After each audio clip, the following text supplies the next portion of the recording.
He's Spaz. Yeah. What did we do earlier? Oregon show? Yeah, something like that. No, My throat's still hashed. Fuck. I don't care. We poured a drink for Oregon, so now we're pouring a drink for all our coachless teams. Yeah. Hold on. I'm double fisting this shit. That came out wrong. Awesome. Hold on. Pour a drink out for our homies. That need a job. Oh, they're rich. Who gives a shit? Roll the intro. Every week your team sucks. Every week we let you know we are here to make fun of you. The After Dark Show is upon you. The After Dark Show is upon you.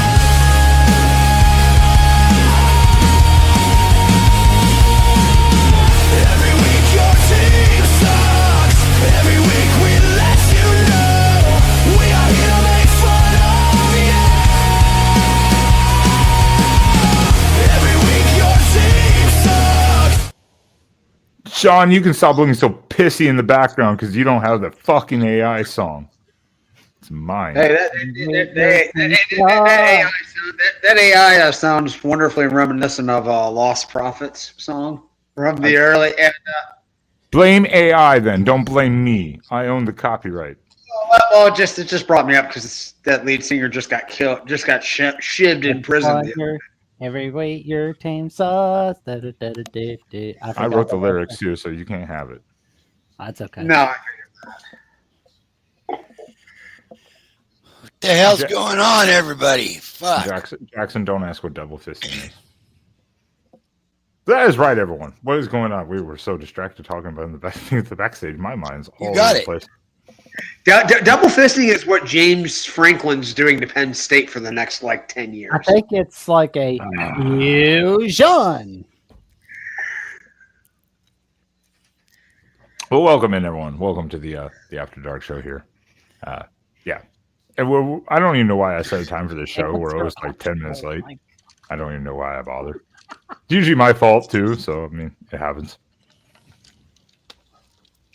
So, everyone, please, on your way in. Yeah, please, everyone, on your way in, do hit that like button. It doesn't hurt you. It's free. Helps the channel, helps the show. Hit subscribe also and follow us along for all the Oregon talk. When Hannah knows what we're talking about here. On top of it. And as in traditional fashion, you can follow Spaz and I in the Twitter link below in the description section at Quacking Off College Football on X. And Sean, where can people follow you if they want to stalk you? Because I see Jackson already put up your fancy Blue Sky account there. Is that even is that actually a social media system still? It still exists. Yes, it does. Oh, okay. I was pretty sure it tanked. I gotta do better at posting on mine, but I haven't done good. I gotta do better too. I have been kind of slacking off, but I do all the work around here. Spaz just shows up for the glory. Those are my links, and besides that, and the random bars in downtown Grand Rapids, those are the only places you can ever find me. And occasionally the Firekeepers Casino in Battle Creek. These are pretty much the only places you'll ever see me. Other than that, Sean does not exist. No, I'm practical. I mean, AI just meant to support degenerate businesses. You calm me down over this, Spaz. I see you pulling up. I tell you pulling up things, and we're not done yet. We're not done yet. I was just gonna say something. About it. You shut your mouth. We're gonna get to this. I was gonna say that. I was gonna say, Clint, you just wait your turn. We will get to you when we get there. Ignore it. Okay. Spaz, fuck God damn it.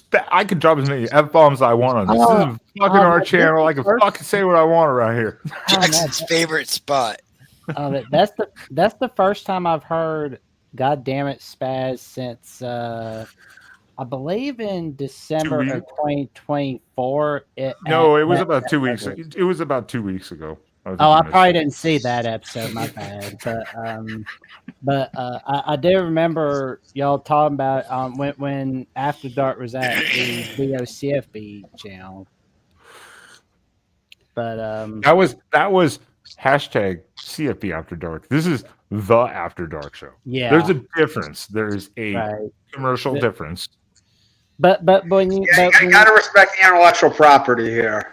But when you said God damn it, we definitely don't want Mark suing us for the royalties from this channel. Yeah, but all the cents that are made from like 20 cents. But when you said God damn it, Spaz, on when it was at Voice College Football, it was in such a disappointed dad voice. It was a disappointed dad voice in the way you said. I gave up being disappointed at this point. I kind of checked out. It's like the dad that checks out. Just kind of like, yeah. Yeah, it was like, God damn it, Spaz. Jackson, where can people find you? Because I know you have a 20-minute intro. Well, I'm all over the place. You can find me Monday night, 7 p.m. Eastern Time, 4 p.m. Pacific Time, 6 p.m. Central Time, Mondays and Tuesdays on Alabama at the Voice College Football, where Jeffrey, myself, and Coach Spook are bringing some magic all over the place, discussing our take on the latest news and notes on the Crimson Tide, including Tuesday's edition, where we will be joined by Tucker Harlan and Jordan Binkley of Tennessee at the Voice College Football to discuss the preview of Alabama, Tennessee. That Thursday night is 9 p.m. Central, 10 p.m. Eastern, as Jeffrey and I take your calls on the Crimson Tide. And, of course, thank you very much, Frank Manning, for posting my link of my channel. As you can check me out on Jackson Johnson 979, where I've got numerous episodes of the Jacksonian, including my next episode of Palmer Brown and Wild Youth from CFP Mafia to discuss the Holy War preview. Hey, of course, you'll see me on Locked On West Virginia a few times a week with Mountaineer Paul on Jackson's World of College Football, discussing the World of College Football and the West Virginia Mountaineers from Mountaineer Paul. And for more updates of what I've got going on Alabama's Voice College Football, the Jacksonian, and much, much more, check me out on Jackson DSFB on the Twitter and on Instagram and Twitter at Jackson Johnson 543. Okay, Jackson, that is the fucking quickest intro actually I think I've ever heard you make. Well, it tastes practice, good, bud. Thank you. Can we all a round of applause, everyone? Thank you. Okay, that's enough. All right. Let's get into this because like I said, this could go on forever. And yes, I do want to hit Clint's one. I think that's a good place to start because this is the week mid-season. We already had UCLA fire their coach, right? Virginia Tech got rid of theirs, and then this week everyone was like, "Fuck you too, get out of our house." Well.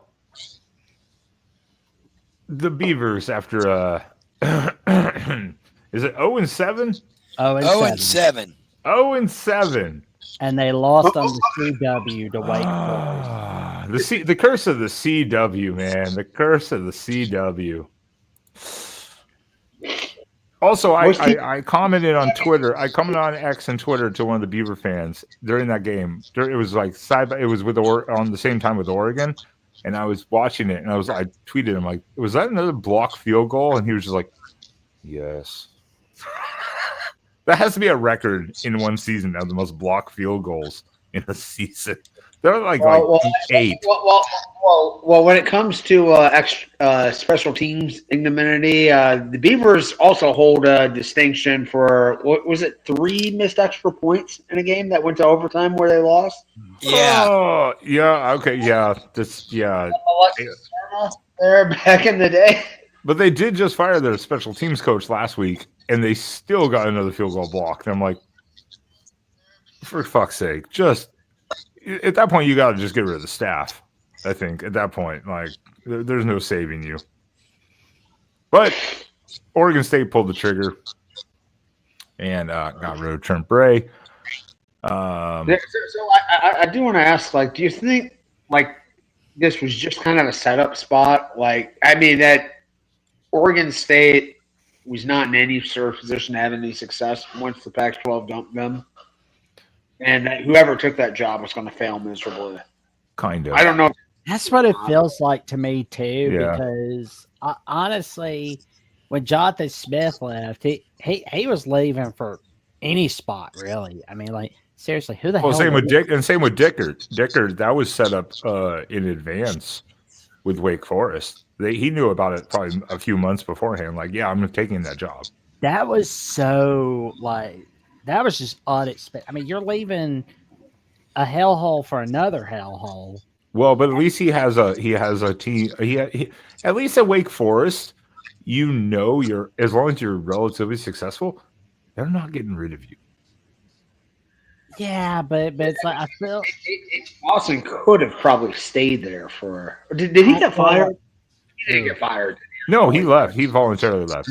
No, he left. Like the offensive coordinator left, the offense left, the head coach left. Everybody left Washington State, basically. Yeah, once Dickert left Washington State. And look at them; they lost on the road to a top 5 team by a field goal. Well, we're gonna get to Ole Miss. Ole Miss is coming up. I couldn't put them in the title, but we're getting to Ole Miss here in a minute because there's a big topic in this show I wanted to get to after the coaches. There was a whole other subtopic I wanted to get to because this was honestly the biggest. This is the biggest week in like a couple of years. Yeah. Yeah. This is a hell of a weekend. But. Who can and I want Clint here to give us a name. Who can Oregon State realistically go out and get? Now I know they're still finalizing like the lawsuit stuff and they're getting their like kind of royalties for the Pac-12 stuff. But who can Oregon State realistically go out and get as their head coach? Like who can they really get? I mean, and this is not an insult to Oregon State. I'm not trying to be insulting in any manner. I'm just saying, what realistically can Oregon State go and get? I mean, a good coaching. There's lots of good FCS programs in that area. Here's a good one. I've got a good one, and I think Clint Moses liked this one. Brent Vegan from Montana State. Now, I've been shouting his name from the top of my lungs for the past 2 seasons because I've been looking at his resume, and bro has been doing fantastic work at Montana State, and he's worked for Craig Bowl when he was not only at North Dakota State and Wyoming. So if you want a winner, Brent Vegan is your guy. Brent Vegan's your guy for Oregon State, and if you're gonna get him, now's a good time because if you don't get him right now, there's somebody else that's really good is going to get their hands on them. Although I think UCLA is going to be too stupid. They're going to screw up the coaching process again. We're going to get to UCLA too, and we're going to get to UCLA in a minute.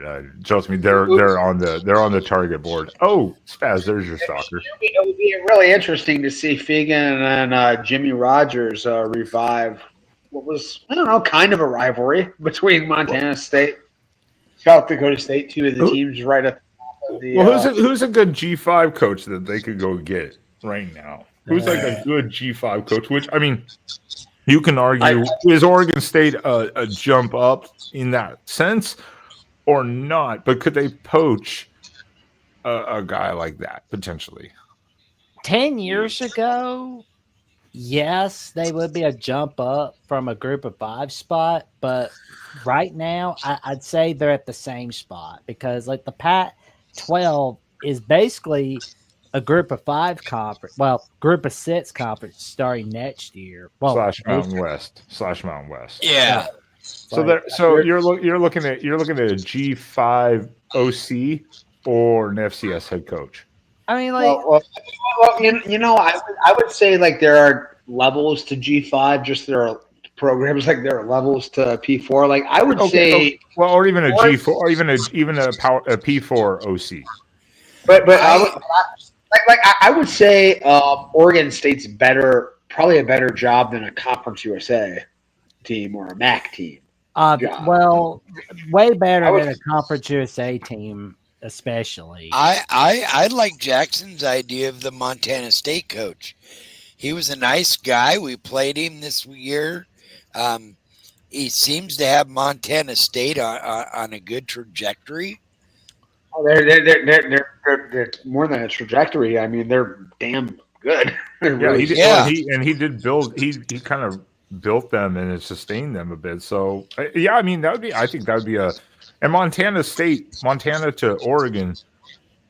It's not like he's going across country either. It's not like you're having to rip him and his family or what he has there. Yeah, I mean, it's just like So regionally, it also makes sense.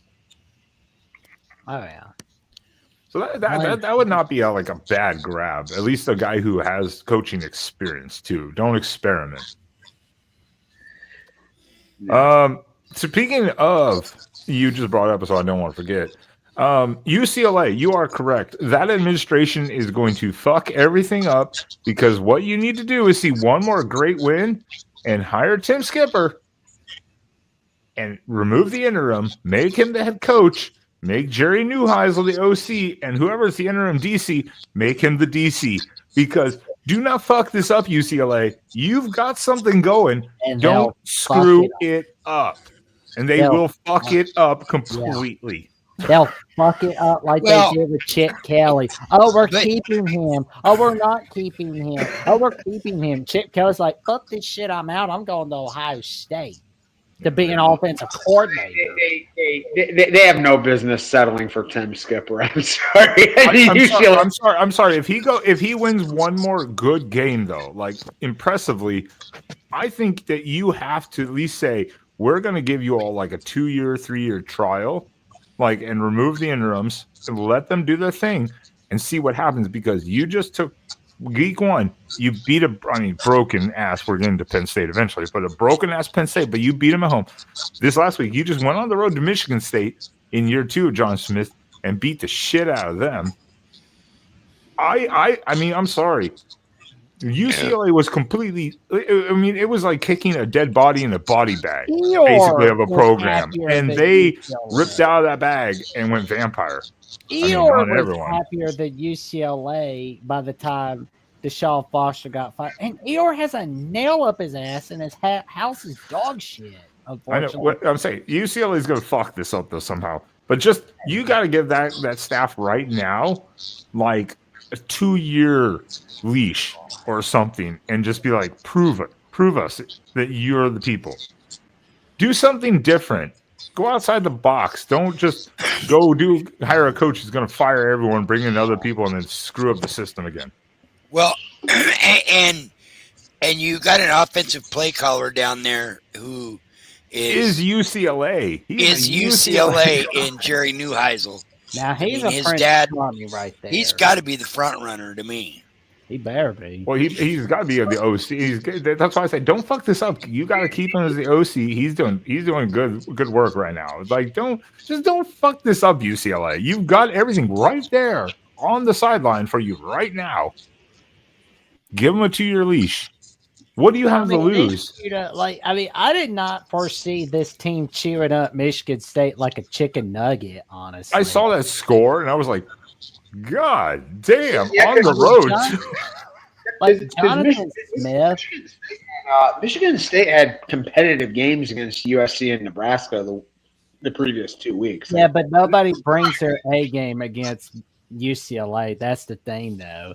And Jonathan Smith, in my opinion, has to be questioning his life choices. I'm not saying leaving Oregon State was a bad move, but I think he should have at least waited for Washington, in my opinion.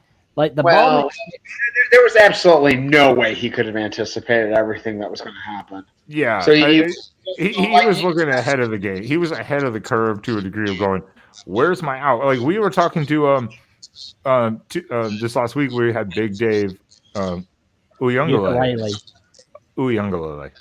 on our show. DJ and Mateo's dad. And the uncle of our Senator Poncho, and he even said, "Look, DJ wanted to stay at Oregon State. He didn't want to go to FSU. He wanted to stay, But Jonathan Smith left, and when he did, he never even received a phone call from Jonathan Smith to go with him to Michigan State. No, because Aiden Childs was the was his. That's the point. That's the point. That's why DJ left, because he was like, "Wow, the coach that brought me here said fuck you," and he saw the sign.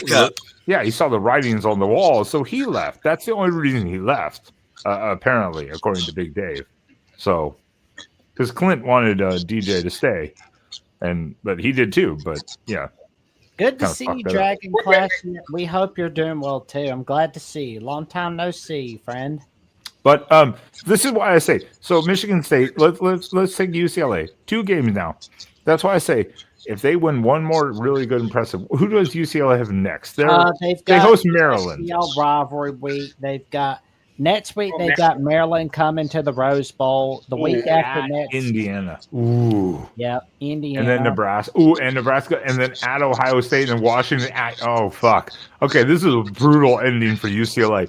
Let's say they win 2 of these games with this interim staff, and they're competitive in 1 to 2 other ones.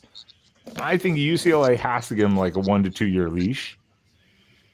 I really do, because this is a staff that rejuvenated this fucking team. That is so sad, though, that those are the kind of standards that UCLA has. I mean, UCLA should be an annual top 20 team. Oh, okay. This is California. No one gives a shit about UCLA.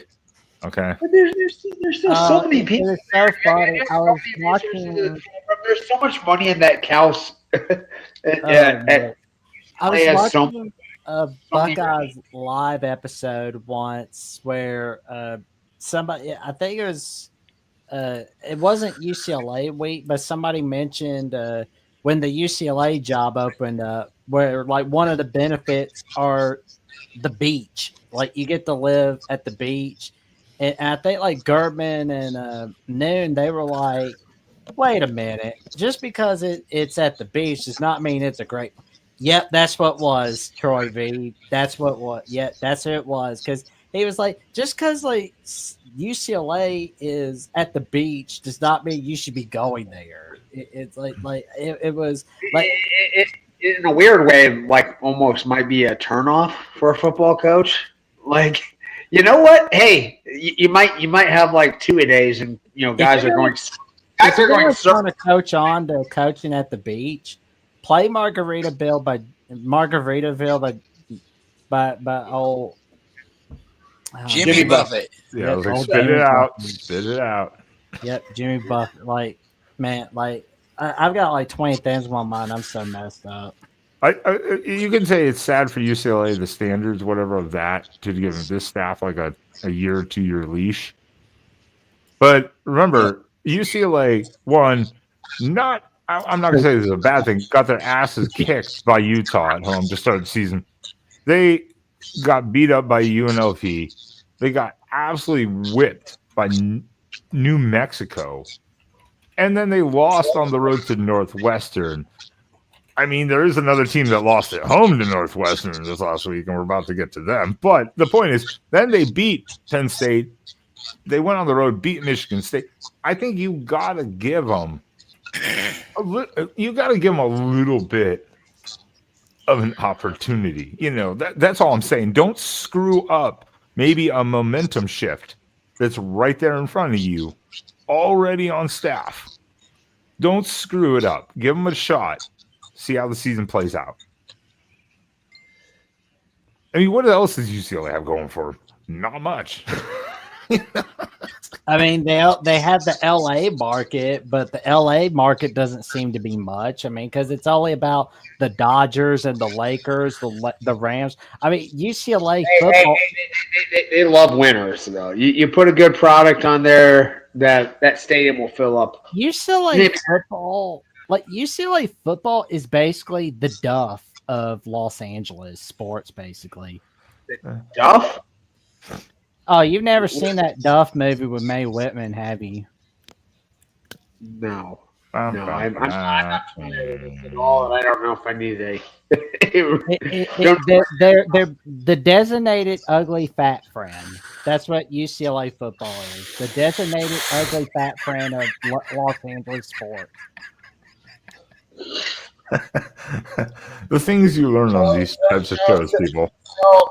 So Ben? No, I'm just kidding. No. I'm sorry. Oh man, we lost a guest. Man, their internet must suck over there. All right, I'm saying UCLA don't screw it up. Yeah. Let's see. USC football, Dodgers, Rams, the Lakers. I mean, shit. They're the hot ones. Of shit, you can add Chargers in there. I mean, even San Diego. I mean, no, the point is, Chargers it's LA. are basically I know, but I'm saying you want to talk about sports in that area, that vicinity. There's so many sports that you can go watch that people will drive a couple hours to go see the Chargers over sitting at UCLA game or whatever. The Chargers couldn't fill an MLS stadium. It's been 8 years, and everybody still forgets that the Chargers are in LA. Like it's so. Oh yeah, that's right. Shit, I forgot. I was like San Diego. As soon as I said that, I was like, hold on. Didn't they build a new stadium? I don't watch NFL, so I apologize. Well, they share the stadium. They play in the same stadium as the Rams. Well, that's right. They rebuilt SoFi. They did SoFi. Yeah. I hate that. They when they first moved there, they didn't have that lease agreement, and so they played at an MLS stadium that held like 18,000 people, and they couldn't fill it. I know who the Chargers' starting quarterback is, though. Who their what? I think I know who their quarterback is. He's the winner. Fuck you, Mario. If Harbaugh can't win at the Chargers, if he can't get them to a Super Bowl, practically nobody is ever going to get the Chargers to a Super Bowl. I mean, he's got a great shot, but you know who has no shot of the playoff this year? Playoffs? The playoffs. You know, that thing that half the team came back for instead of going to the NFL? Oh, I don't know the contract distribution or distribution or the payout of the buyout. $750,000 a month for the next 10 years is what it said. Is that the final contract? That's what somebody put up on here just a little bit ago. No, they didn't even buy it down halfway. No, it's like 49. Troy posted right here for the next 6 years. No, the only way I thought they were going through that is they bought them out at like half price. It was like it was like $49 to like $56 million they estimated. Yeah. We didn't have a direct number. I know they did. That's why the show is called James Franklin is Fired. I get that, but I'm just saying it's like they didn't care. They were like the crew's spoken, the fans have spoken. Well, I got that, but I thought they were going to buy them out at like half price. I didn't see the actual final outro numbers or anything, but because now if they fire Jim Knowles and Kolnicki, those were estimated they would owe them both another like 10 to 20 million each also. So you're talking $75 million guaranteed, even over 10 years. That's a lot of money for a university when you're looking for another coach and staff to hire and have to pay. That's a lot of money. Yeah. I don't know if anyone can trust any of the actual reporting coming out right now. I can't imagine that they just woke up. I don't think. I think they had to say, here's half the money. We'll pay you out over like 6 years. We'll see you. And he's like, cool, and walked out the door, because there's no way that boosters would be like, yeah, 5, 6 years, 10 years of $56 million or $50 million. Just say $50 million. And then hiring a new staff, and you owe your other assistant staff members all that money too, guaranteed. There's no way. Well, that's here's ridiculous. the other thing. Well, right now, nobody else has been fired. No, I know that, but if they get rid of them. I don't know how that works with a contract, but I know everyone else is guaranteed money. So I don't know if they're ousted, if they're owed money, or if they just survive the end of the year and then they get a huge reduction in contract. I don't know how that works with the OCs and DCs. Well, it's all situation to situation, just depending on what the language in the contract, how it's exactly. To my understanding, though, it was guaranteed money. So if they get ousted, I believe they're guaranteed a certain amount of money. So I mean, the point is, I'm sure they are. The point is that's an extra amount of money that they're going to be owed. And Troy makes a great point. Knowles can go somewhere immediately. Oh, he will. Knowles can go right back to Oklahoma State. Man, as well, honestly. He might be a head coaching candidate for them, to be honest. I mean, look, James Franklin can get a job anywhere he wants. Oh yeah, he can get a job anywhere he wants. I think things have just run so thin with the can't win big games, always fails in the spot. Then even after the Oregon loss, he said that when he lost to UCLA, he's like, we didn't recover from that loss. They got embarrassed. Then you lose at home to fucking Northwestern for 3 losses in a row. And you lose your starting quarterback, who instead of going to the NFL, came back to win a national title, and he's out for the season. That had to just be like it for him and the whole administration, obviously. And everyone's just like, you know what? We're done here. Cool. Cool. Yeah, so done. I mean, I don't think I've ever seen anything like this. A team with legitimate national title hopes plays an overtime game against an overtime game between 2 top 5 teams.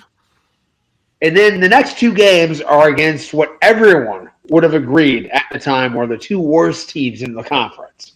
2 of the 3 or 4. 2 of the 3 or 4, yeah. No, like, I mean, UCLA was the worst. UCLA was the worst.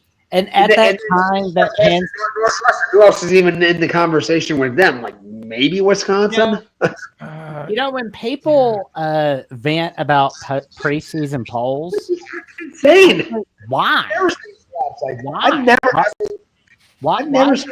I don't get the problem with preseason polls, because you know why? Because of shit like this. Because if you see a team that's overhyped, you'll know it as the season goes on. And if there's a team that no one's talking about, you'll know it as the season goes on. This is our next topic is the rankings. I think this weekend said a lot to do about it. I just wanted to address Trojan fight. Wrong. Bear was called several times for great tackles. You just weren't paying attention because you're biased. There were some shit calls on that Georgia-Auburn game last night. I don't care about that. I'm talking about Bear Alexander in the Oregon game. Jordan Fight's just talking shit. He's talking shit. That's because they played a crappy-ass Michigan team at home, and they're excited about winning. Oh, God. Well, hold on. I got a good one. In reference and respect to the guy who maybe we're gonna destroy a network and a franchise for on a network. I still don't know what he is. I'm not sure. So. Oh, whoa! You're from Canada. I am. This interview is over. What the hell? You're not invited. You're Canadian. I don't know what he is. You're just jealous because you don't have my hair. I don't know what type of hair that is. Are you an English king or an 80s hair pop star? It's an 80s pop star who fizzled into nothing. But Adam, I had your hair a couple weeks ago and I got rid of it. So, well, I'm not going to have my hair for much longer because it's getting grayer and it's going to be downhill from here in a few weeks. So what I have to say is this: first, thanks for having me on the show. Second, the Ducks did not quack, yesterday against the Hoosiers, and I suspect that you might be in for a shocking upset in Piscataway when the Scarlet. I still doubt that, because all you're actually going to get is now a more pissed off Oregon team, which is actually worse. Yes, and hopefully we'll have James Franklin on the sidelines for moral support after that devastating loss to Northwestern. Adam, I got a question. Are you, Ben, and Spaz still going to Angelo's for Oregon Rutgers week? We very well can't talk. We very well may be doing that. I'm going to talk to them after the show about that. And nice. Jackson, I'm sorry that you're not coming along, but when I asked you, you said no, I was a loser. No.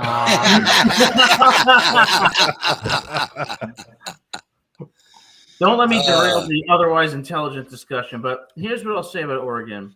That was an uncharacteristic loss that I do not think will define their season. I think they actually can use this to come back and be a national championship contender. I think it was probably the best thing that could have happened to them. I agree. Early in the season, it's better. Last year we had that phenomenal run, and by the time you got to the end of that season, now you're stuck not playing for 3.5 weeks, and all your momentum is shelved, and that's where we went into.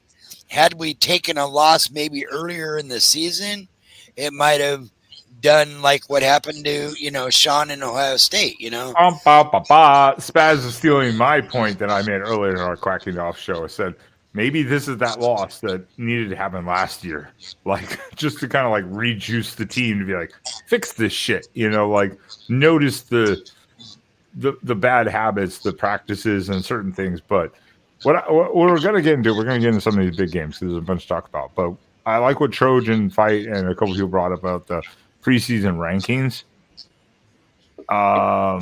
This weekend made everyone, I think, at least normal people, sit back and go,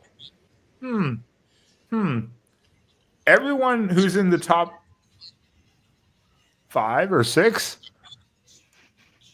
all of those people's, most of their good wins. I mean, outside tonight, I apologize, not including today's renewed releases, but say as of last week. Well, Oregon's took a hit. Penn State's lost twice to 2 unranked teams. Texas is shit, so Ohio State's Alabama big win took a hit. Didn't Texas just dominate Red River yesterday? Yeah, but against a backup quarterback, or their quarterback had literally surgery on his thumb 2 weeks ago. No, it's against a quarterback who was overhyped because he beat a bad team that people thought was good. Okay, Sean, you can stop sucking Ryan Day's cock. No, pull it out of your mouth. Pull it out of your mouth. Wait. What did I say there that could be confused with Ryan Day fellatio? Okay, stop sucking Sarkisian. Talking about Ohio State in that spot. The point is, Texas sucks. Texas is overrated. Yes. That win Alabama's loss to Florida State is looking worse. Yeah, because Florida State has now lost a couple games. Everyone's great wins or good losses have now looked even worse in a similar way. So it's kind of like what Alabama and Florida State from this year is like. It's like Ohio State, Virginia Tech from 2014. Where it's like Virginia Tech let that game go to their heads, and then they just play horse gun the rest of the way. Wasn't that 3? Didn't they get 3 picks against Ohio State in that game? 3 picks and a pick 6 or something like that. Yeah, everybody threw the baby out with the bathwater on Ohio State that week, and this year, oh my God, do you know how many phone calls and text messages I was getting about Alabama, Florida State? All I was hearing was, Kellen DeBoer's not like Nick Saban. He should be fired. Dude, it's week 1.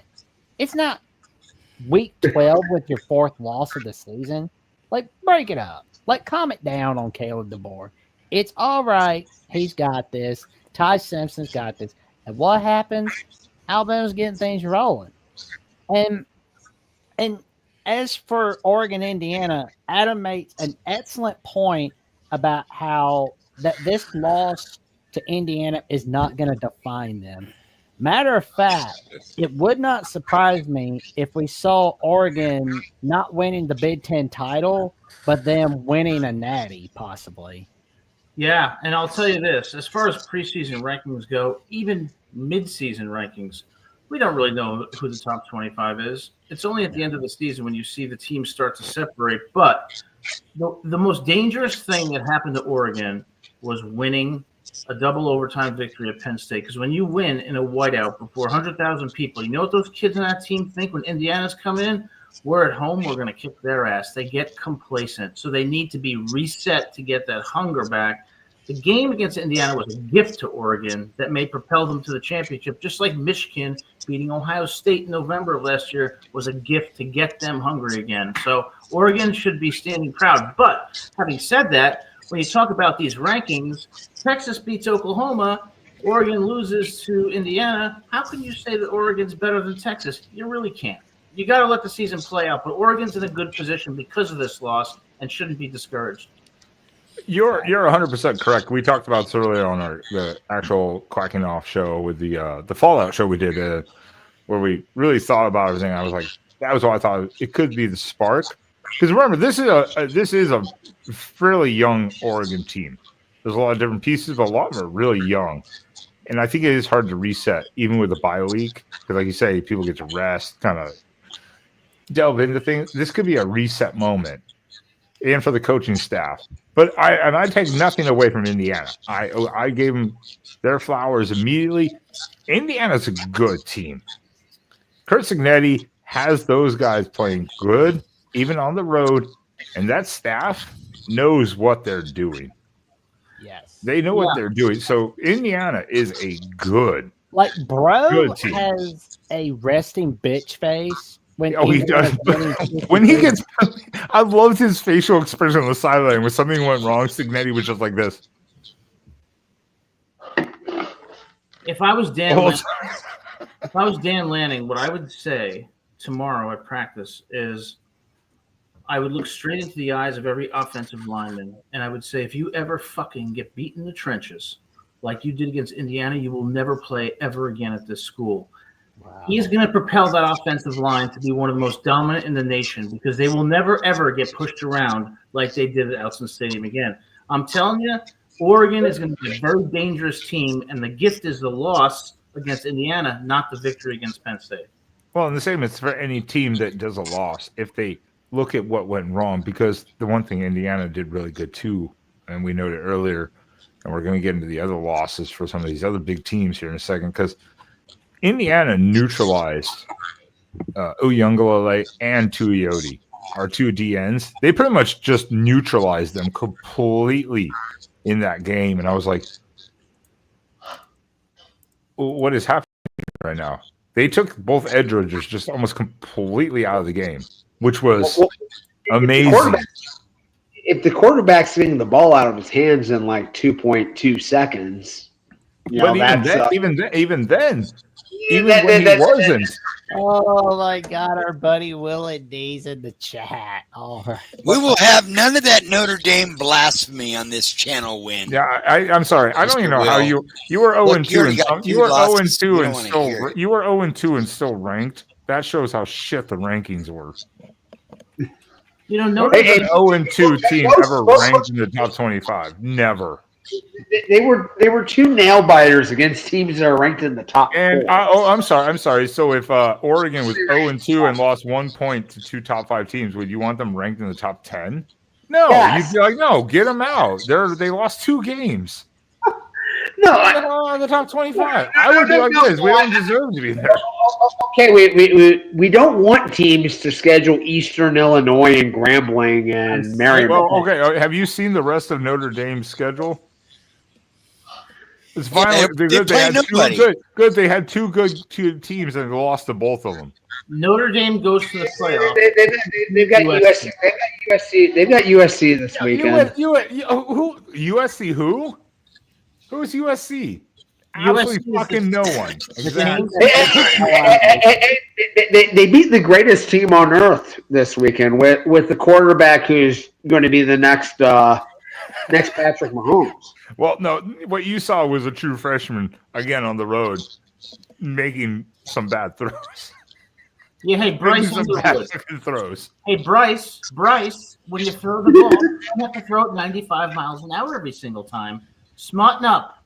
Now, as far as Notre Dame goes, they beat USC. They're going to the playoff. I'm going to tell you that. But Oregon, if Oregon takes one thing from this loss, it's you got to be badass in the trenches. They're going to toughen up. I'm telling you, Dan Lanning is going to rail into these guys. Watch out for Oregon in the playoffs. They better.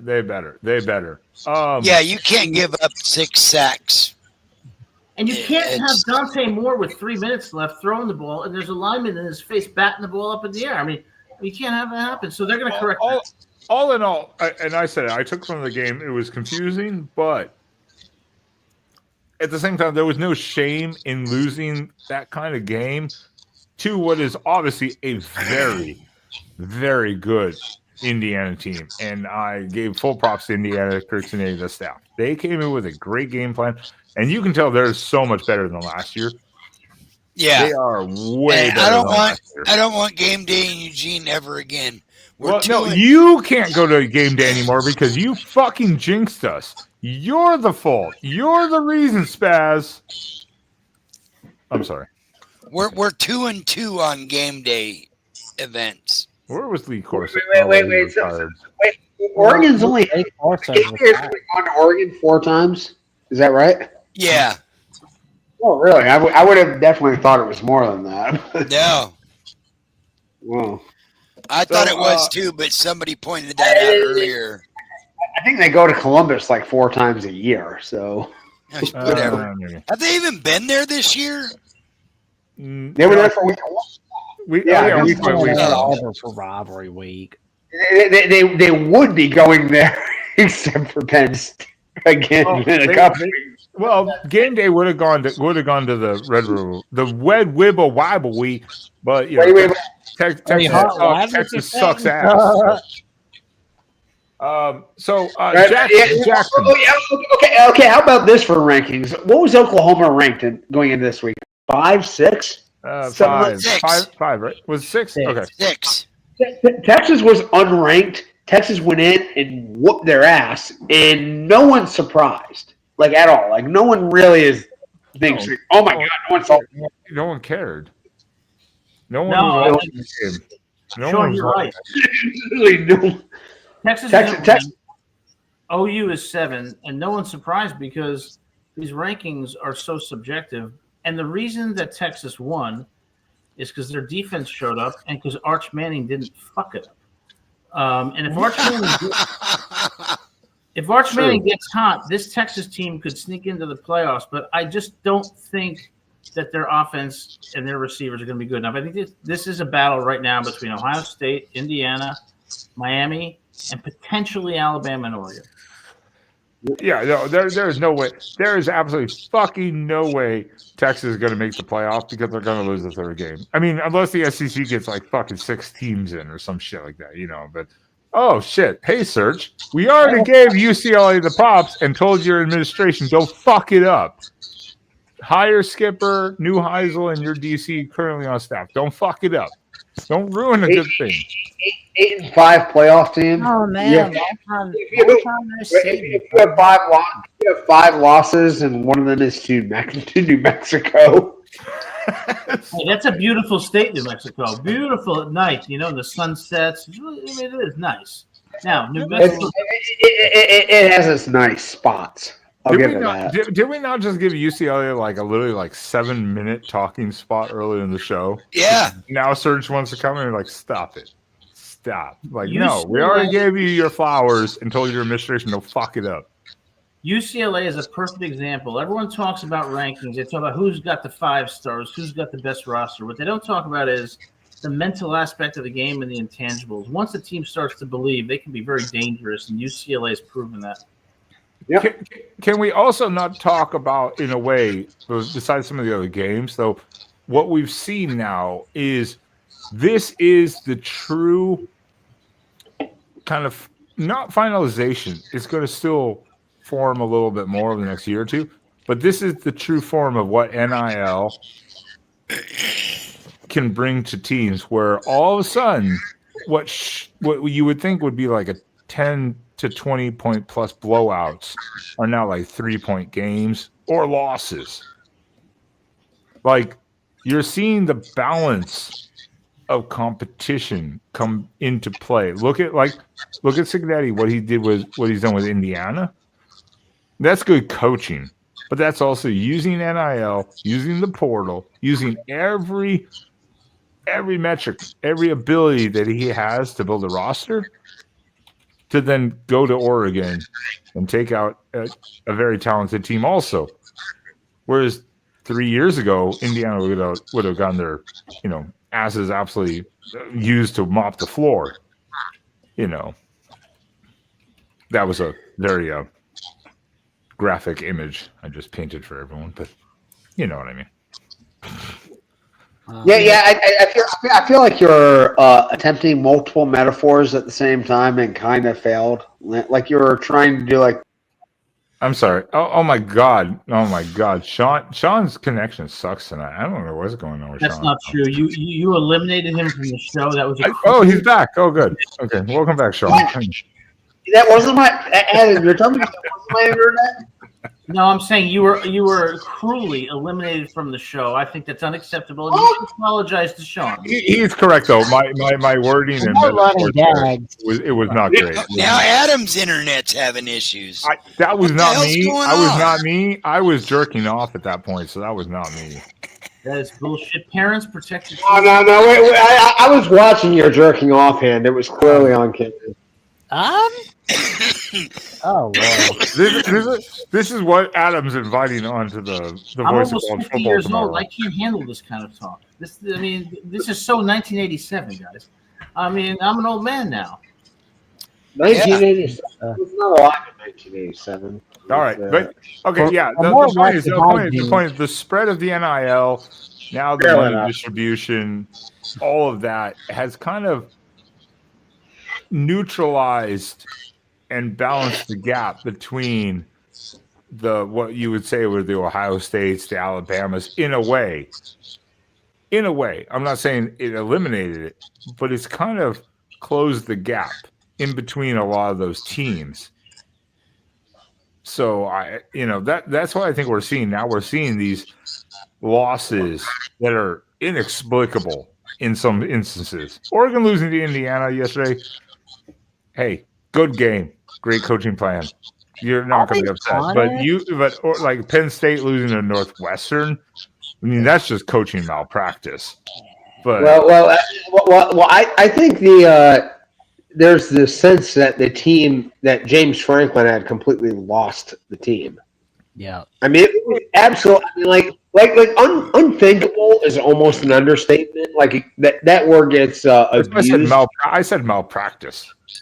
But like it was unthinkable that they would lose these two games. And you lost your starting quarterback who didn't go to the NFL. Well, I mean, like those things happen. Like injuries do. I know, but that was like the final. That was like the final straw. Like, all right. It just filled the team with more of an air of hopelessness, I think. But I mean, these were perceived to be the two worst teams in the conference.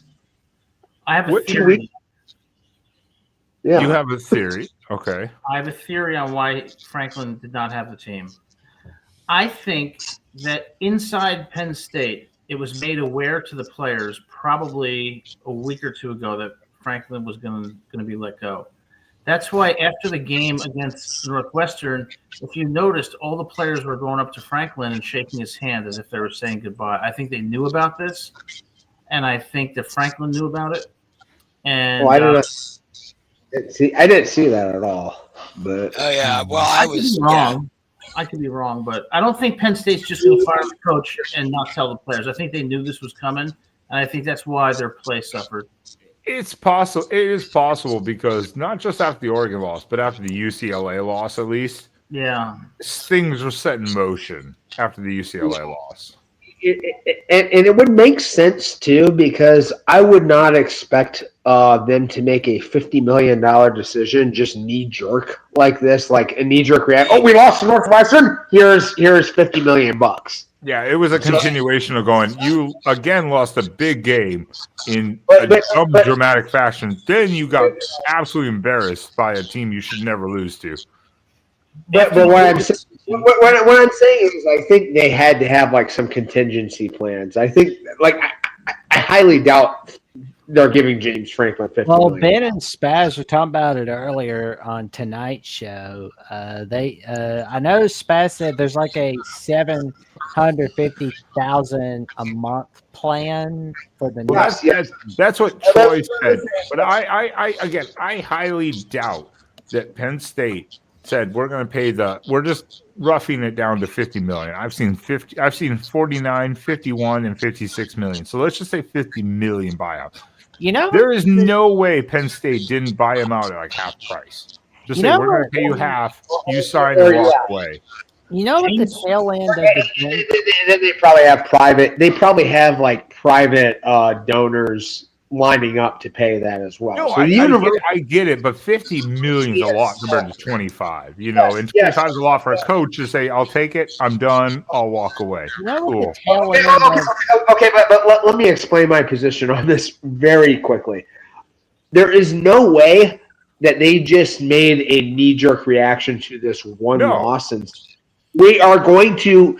They had to have this plan in the works for at least a little bit to say, yeah, we're going to get rid of him, and we're talking to our donors behind the scenes, and we know exactly how much we're going to have to lose on. Yeah. There was. I mean, remember during the Oregon game, there were "Fire Franklin" chants going on in the stadium during the Oregon game. Yeah, that is. You were true. playing a top 10 team at home, and there were chants to fire Franklin. That's how pissed off this fan base has been. And I see these in the chat. If Penn State doesn't call Cignetti, it as Will says, it's malpractice.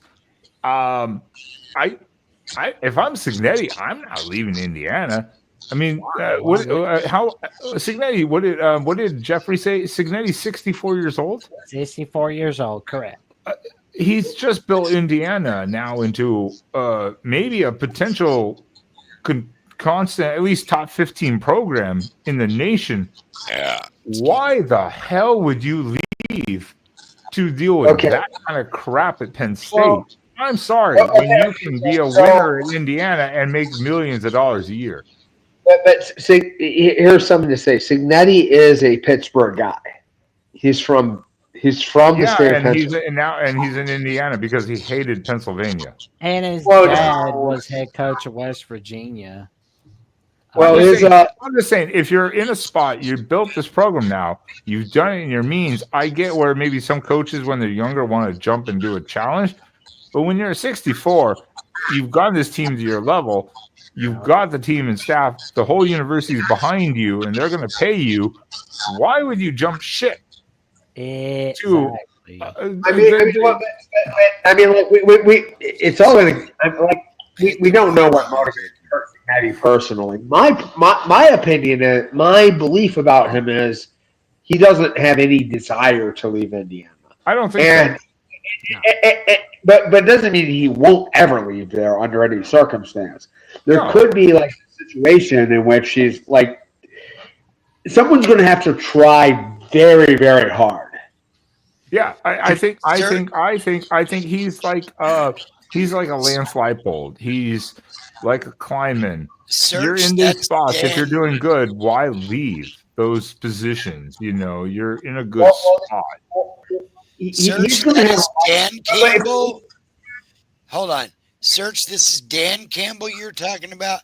Matt Campbell is the head coach at Iowa State. So just want to correct you there. Well, here's what I think has been going on. First, with regard to Franklin. Franklin has an agent, and Franklin has attorneys representing him. There's no way Penn State could have just said, "We're firing you," and by the way, we're structuring the buyout this way. They were negotiating. It has to be agreed upon. That's why I said there had to be an agreement in place. Excuse me, I saw Dan Campbell's name in there, so And then there was no name Dan Campbell. They already know who they want. They already know. They're not just going to fire him and say we're just going to begin a search. They know who they want. As far as Cignetti goes, Cignetti to work with Penn State because number one, the expectations are higher at Penn State. And so if he does the same thing as he's doing at Indiana, it'd be considered a failure. At Indiana, he's got all the resources. He's the king of the hill. Why change that? My bad. See, this is why I said you were mistaken because they asked about David Shaw. David Shaw, is he still that coach at Middle Tennessee? No, he's passing game coordinator for the Lions. Mm-hmm. Oh, okay. He was fired obviously at Stanford. And then I thought, oh no, I'm sorry. Middle Tennessee was the guy from Vanderbilt, who was from Stanford. The other guy. Jackson. Derek Mason. Derek Mason. Thank you. If I was Penn State, my number one guy would be Lincoln Riley. Oh no! Don't piss off. Don't piss off. You're pissing off two fan bases at the same time. Penn State and USC. Let me tell you something. Lincoln Riley is not ever the metrosexual Lincoln Riley. Like the high def. He is not leaving. Imagine Penn State's offense.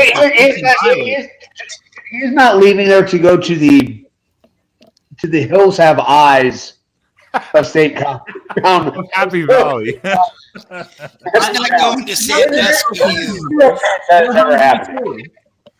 No chance. The Bulls are hungry too. They have an $1 million a year. He is not living in State College, Pennsylvania. Gentlemen, you know what the tail end of the James Franklin era reminds me of? Jimmy Carter? No.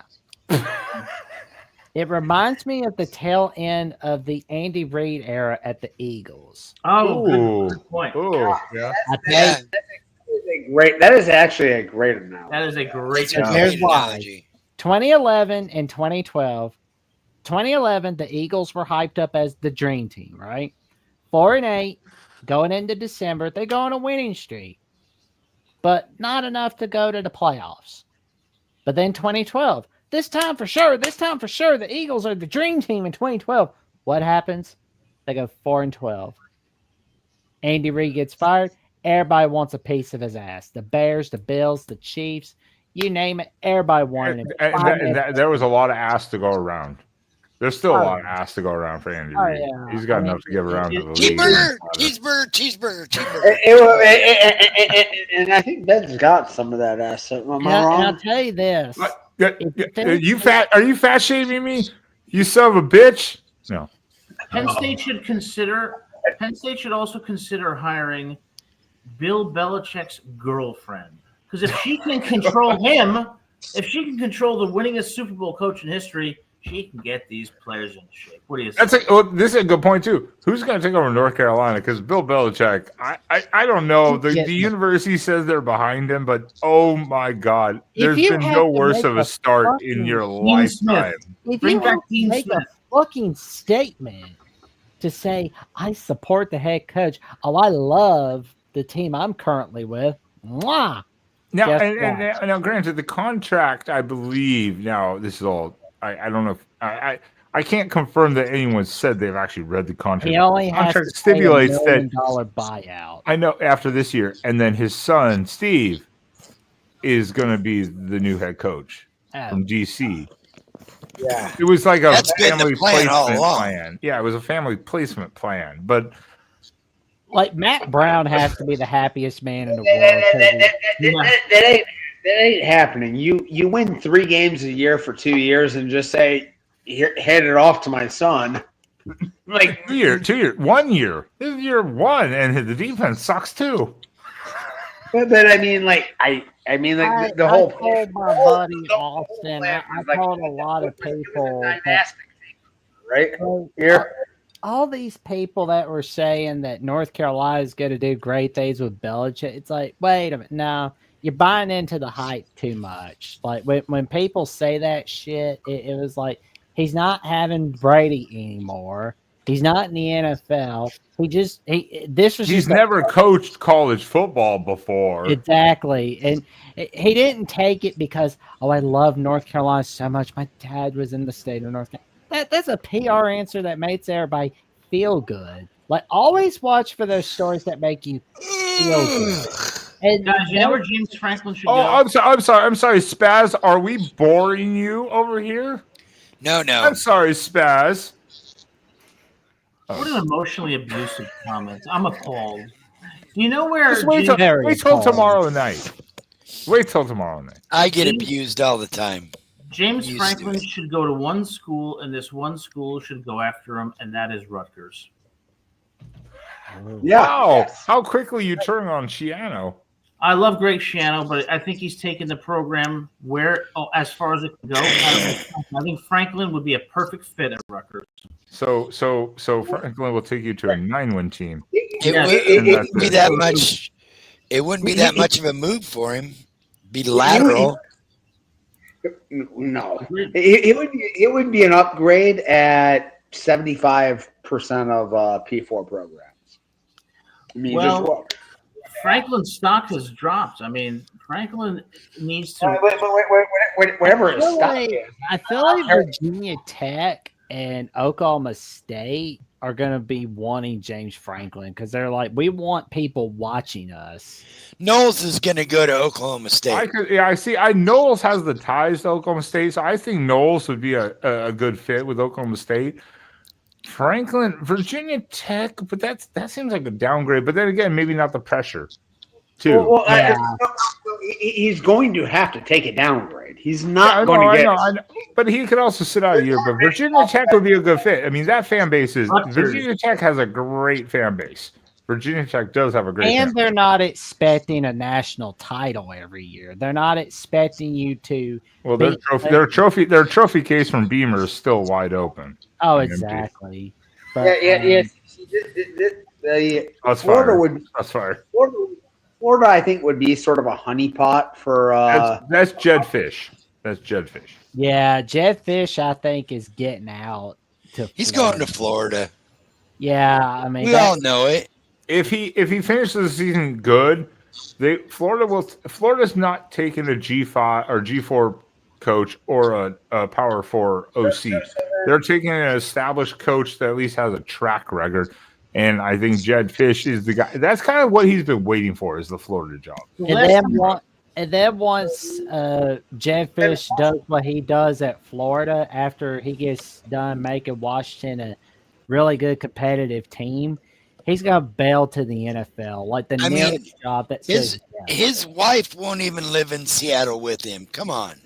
What? Are you serious? She wants to be back in the South. Who the fuck wants to live in Seattle to begin with? What a fucking shithole.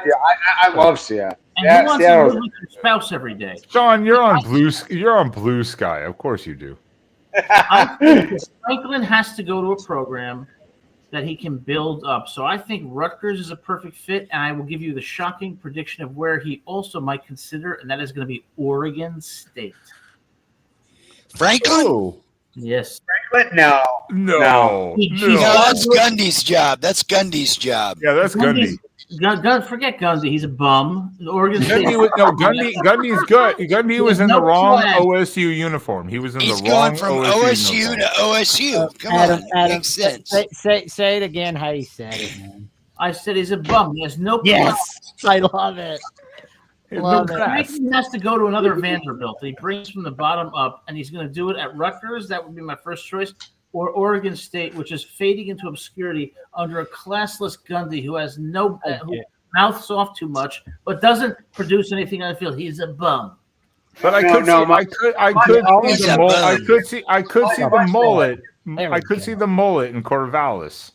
I could see the mullet strutting his stuff down in Corvallis. Absolutely. Or don't be surprised if you see Mike Gundy creating a podcast on Outkick or Barstool. Okay. You know, Mike Gundy on Outkick, that would actually be pretty good. I think that would actually, because he seems like the kind of guy that'll be working at either Outkick or Barstool. Like, yeah, let loose a little bit, unfiltered. Yeah, I could actually see that. I think that's what's going to happen. Yeah, but you Oregon Ducks fans, I think you guys aren't aware of something, or you might be, or denying it. You're not going to have Dan Lanning for a long time. This guy is straight to the NFL, and you're going to have him for maybe 1 or 2 more years. I'm telling you. And that's only if he wants to go. Yeah, that's only if he wants to go. And he's already stated multiple times. He's waiting until his kids graduate at least. And that's at least 6 5 more years. 6 years. Nick Saban said, "I'm staying with the Dolphins," and left. Dan Lanning has an A-level. Well, that's because anyone affiliated with Alabama are all fucking liars. Oregon's going to be looking for a coach in the next 18 to 24 months, thinking about who it should be. Don't hire him. Also, Dan Lanning is making $11 million a year. Why, if you are entrusted with a fan base and can work just college football doing it? I know it's college football. Trust me, that's not a joke of a job for a college coach. It's fucking 365 almost around the clock. Yeah, but Dan Lanning is going to leave. I'm going to tell you why he's going to leave. I've got a serious. It's going to sound morbid, but I have a serious question. Does anybody know the details of the Phil Knight's will? Like, is the funding for this program in good shape? He as far as I'm aware, Spaz, correct me if I'm wrong, or maybe Jackson, maybe he knows some more details. As far as I know, Phil Knight has made a separate, basically, a fund to continue to fund the Oregon program even after he's gone. 100%, and yeah, 100%. It's basically it's just going to be it's fully in control of the University of Oregon as to funding, and there's going to be a set amount with interest or some shit like. It's already legally in place. Like it's once he's gone, the family has no control over it. It's to the University of Oregon, and it'll be like annually distributed or whatever. Yeah, I believe it's in the hands that's where Oklahoma State got screwed. Was when T. Boone died. Yeah, that's why we made fun of Oklahoma State. It's like, remember, you had an oil billionaire who died and left you fucking high and dry. Don't blame Oregon for having a guy that lives. Listen, the worst thing that's happening to Oregon right now is that Oregon is winning. A coach like Dan Lanning, they get tired of winning at the same place. They need a new mountain to climb, a new challenge. The more you win, the more it's going to drive away Lanning, and he's going to leave. Now he lost to Indiana, so that reignited his spark. He's not done yet. Now he's not undefeated in the Big Ten, so now he's got to reprove himself. Offensive line has new class. Don't worry.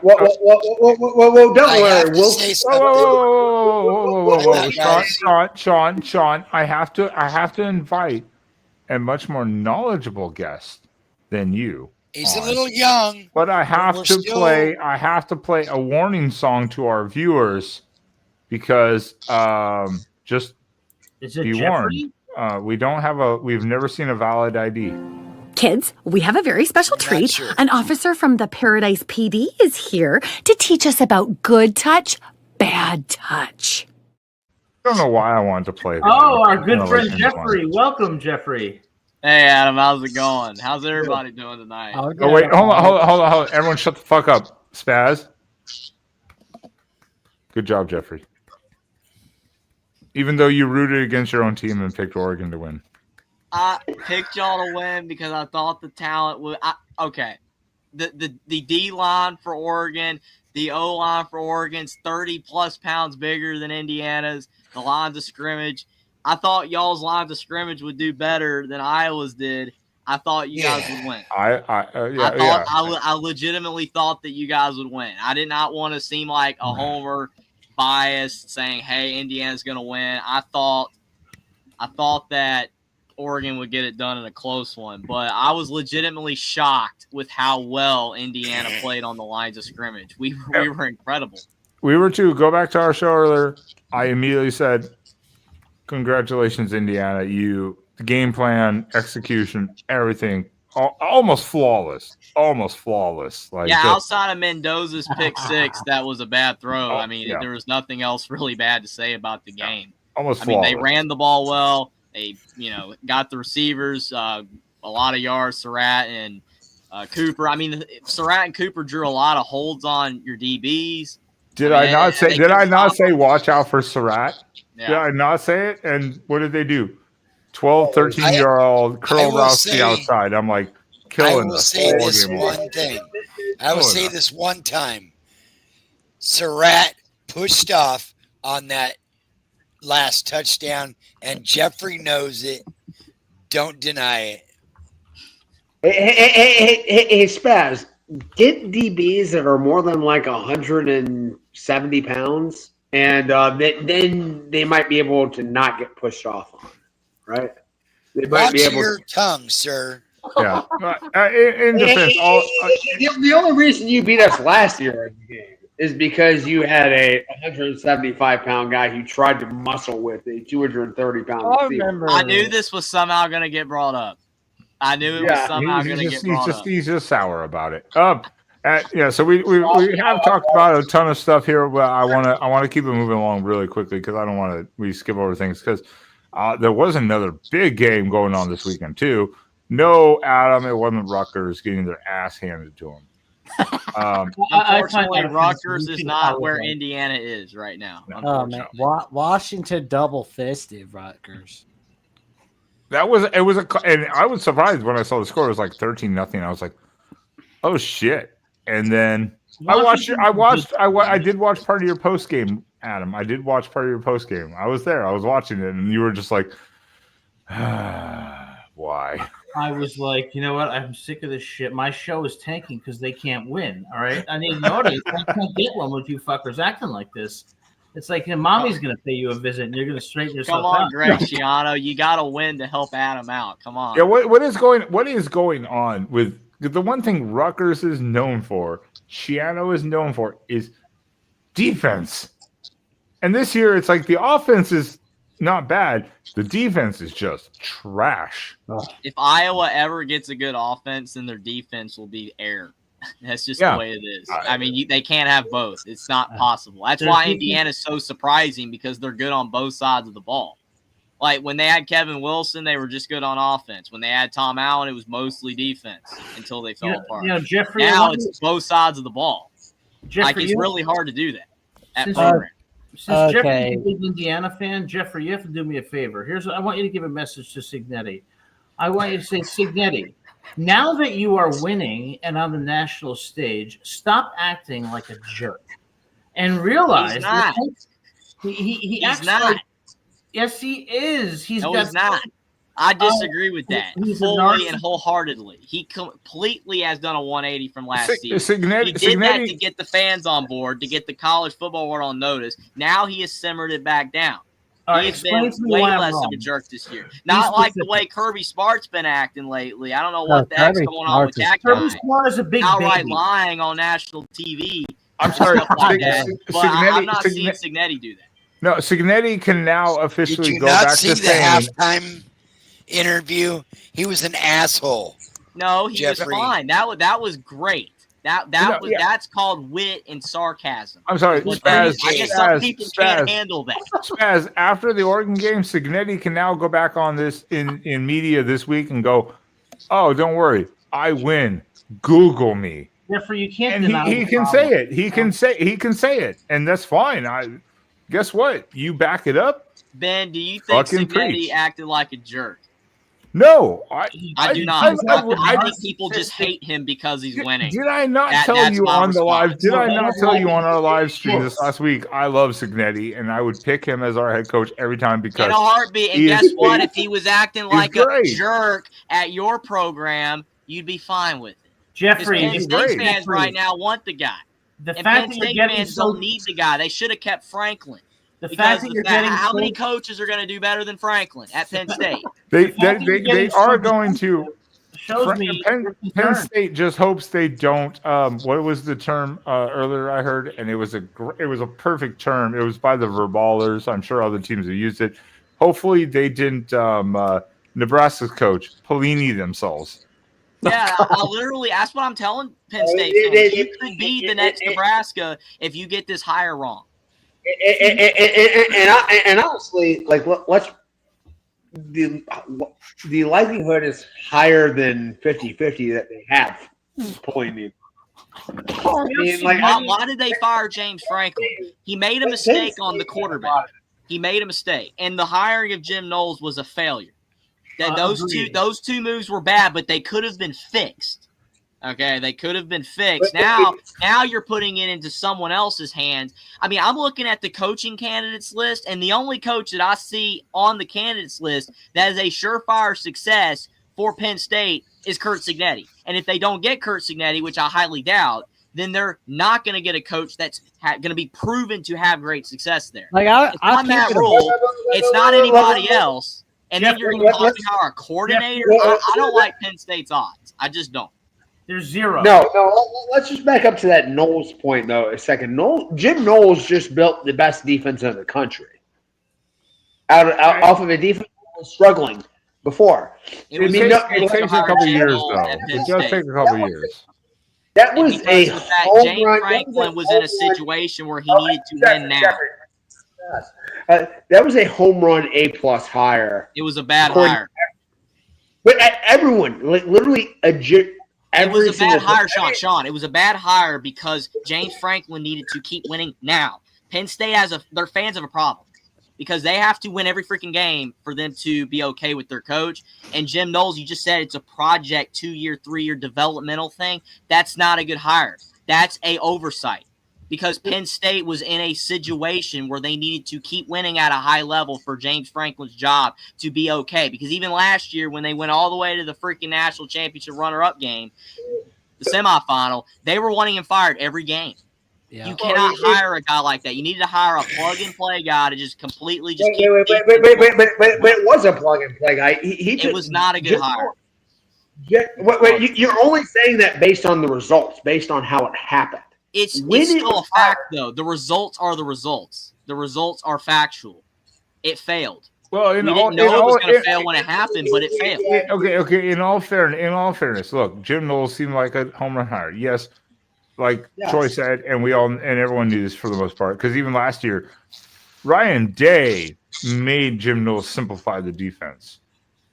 That's what made it effective, was simplifying the defense. But what Penn State's big problem was this year has been the offense.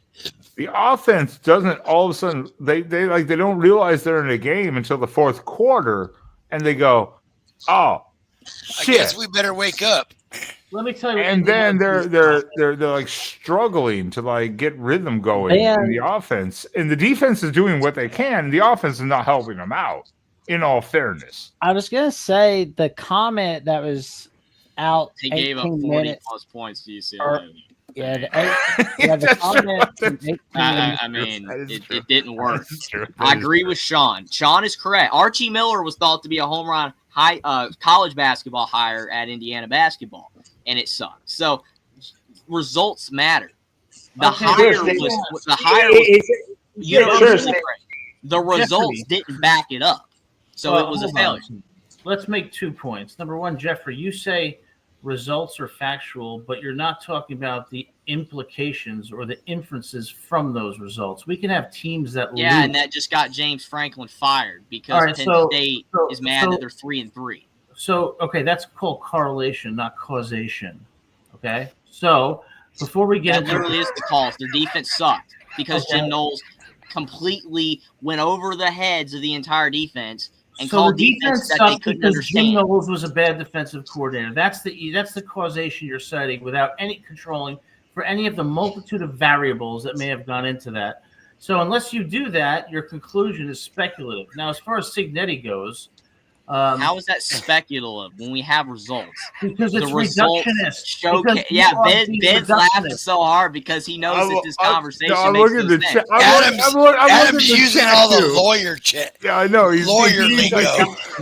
That's why you are reducing it to a simple conclusion when there are so many variables that go into why. So what are the variables, Adam? What are the variables? Execution by the players, depth.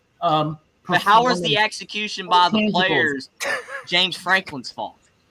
How are they James? You're a fucking dick. He should have made him play harder. You're a dick. He is the We're head an coach. hour and 25 minutes in. That was only we one haven't even variable touched of a many single outside. game yet.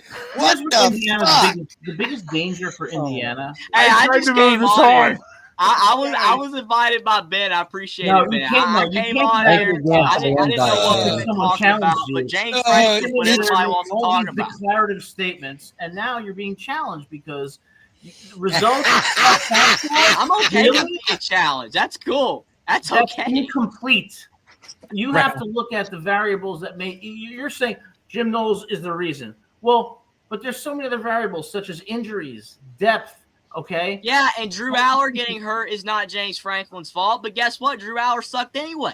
That's why I said he should have went with Purdue because the results backed that up. But still, we don't know if they would have been good because they still gave up 40-plus points to a crappy UCLA team that is better because of Prince Well, Charming. you can't have it both Again, ways. that is a completely different situation. James Franklin should not have gotten fired for Knowles, Aller, and 3-3 because All right, the so- entire success that he had at Penn State, while falling short of the ultimate goal Penn State fans have, Penn State ain't Ohio State. All right, They so should you're have been arguing- happy with what they had. If he goes 4 years in a row of 6-6, 7-5, then I understand it. But they just got rid of James Franklin. Who in the world are they going to get besides Kurt Signetti, which, All right, so again, let I me don't get think this they're going to straight. get. I That's may going to agree do what with James you. Franklin just did. I may agree with you here. Is your conclusion that James Franklin should not have been fired? I just said that like 3 times already. Yes, he should not have been fired. Right now, Apart from the redundancy, right now, he should not have been fired. No. I would tend to agree with that. I would tend to agree with that conclusion. That he I should think have. That's right because about Penn State fans are pretty much delusional. Jeff, I Sorry, make this but they argument- kind of are. They I made think this that their argument on Mark's program show. is up here in the stratosphere. I and totally they're not. agree with that. They're not I up made this there. argument on Mark's show. I said the problem with Penn State is not James Franklin. It's the fact that they think they're an elite program, and they aren't. They always lose. They're like 14-24 against Michigan over the last 30 years. They're 10-17 against, I believe it's Ohio State. They're not an elite program. So he's right about that. I just don't agree with your point about Knowles. But as far as Indiana goes, which I will say this, the most dangerous thing about Indiana, or the most dangerous thing facing Indiana, I'll make an analogy. Signetti reminds me of one of those people who's brilliant, but let's say he goes to an AA meeting. He goes there and everyone welcomes him, and he says, "Hi, my name is Kurt Signetti, but I'm really not an alcoholic, I swear." This guy, his ego and his narcissism is going to potentially be a problem for the team when they go into the playoffs. It fucked them against Notre Dame last year. If you watched his comments before Notre Dame, he had that team thinking they were going to roll into South Bend and knock them off. He's got to be a little more humble, a little more humility. Otherwise, he's a brilliant coach.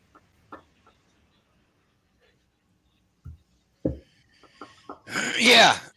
All right, guys. I thought Jeffrey was going to say, "You know what, you son of a bitch." That's I totally just don't wrong. understand why that. No, I don't. I don't really. I mean, Culture. did people think Woody Hayes was a good The guy? Or coach Bob creates Knight the or culture. any, I don't know. Nah, I don't think Kurt Signetti's this world-class butthole that people make him out to be. I just I think don't that, think he is again, either. he's not the coach of your team, so you don't like him. Unfortunately, that's the way I feel.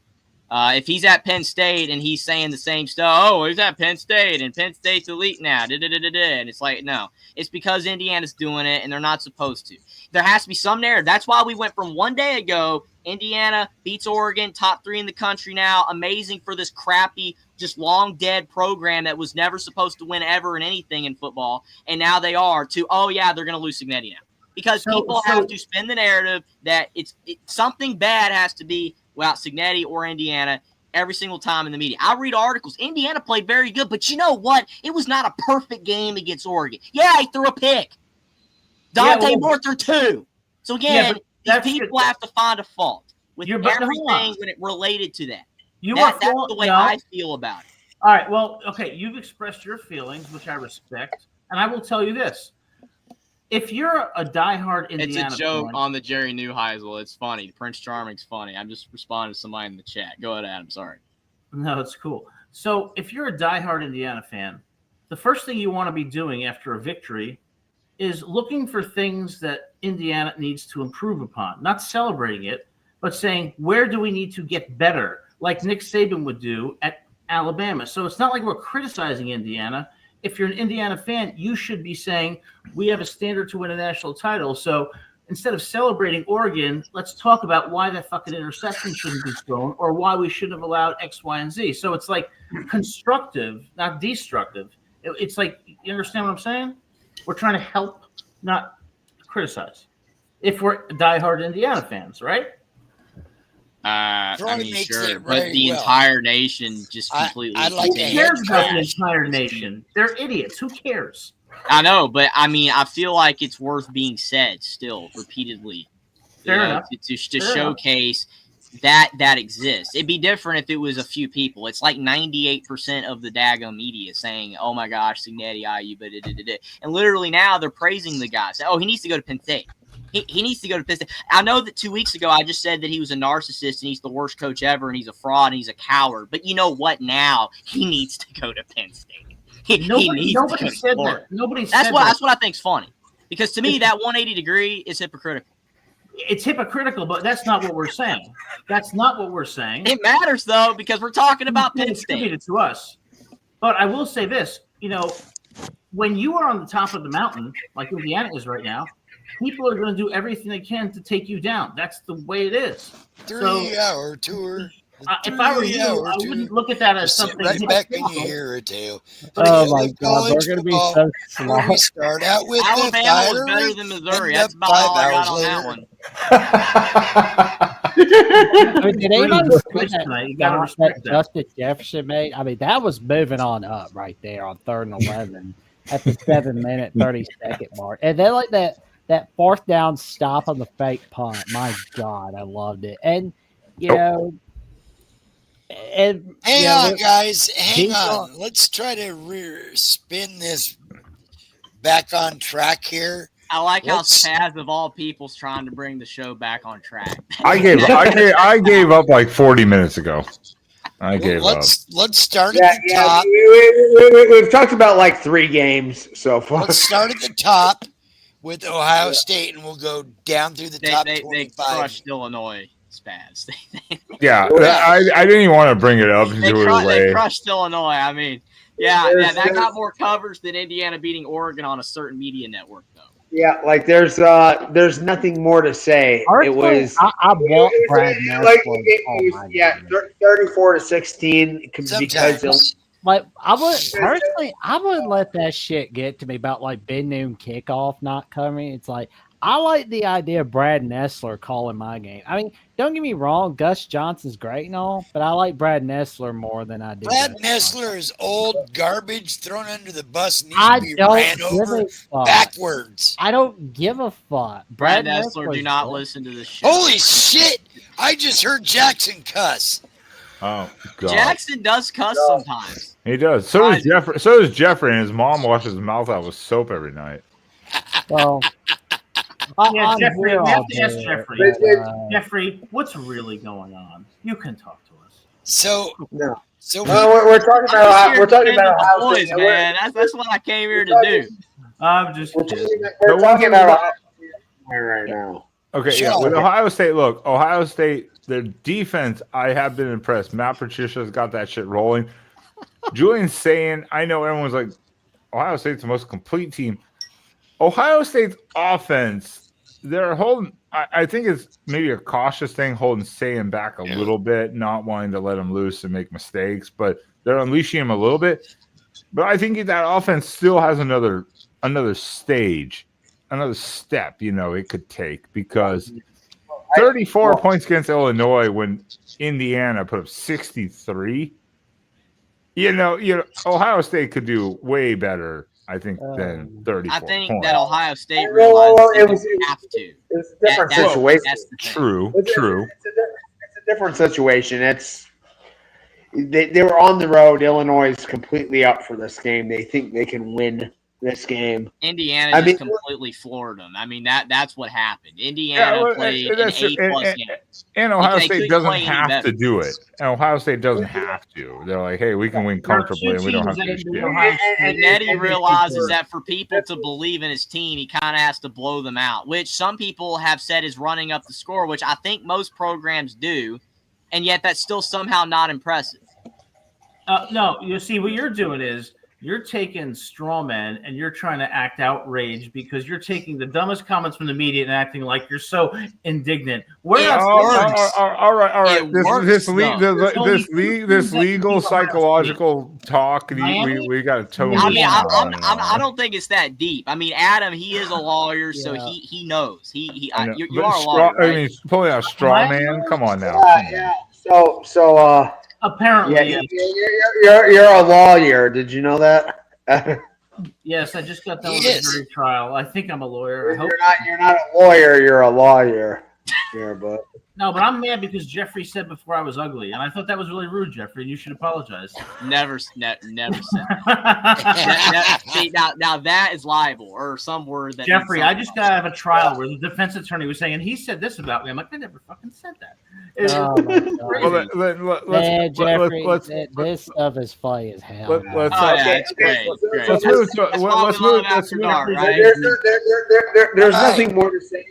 Ohio State, Illinois, like that game was like too script predictable game in the history of time. Did anybody see the punter's knee down on that one play? You would have predicted Ohio State wins 34-13. Oh, and man. I think I had like 38-17 Ohio State, or I was all locked on where it was just the most to script game ever. That's why no one cared about it, Sean, because literally the game went exactly as it was supposed to.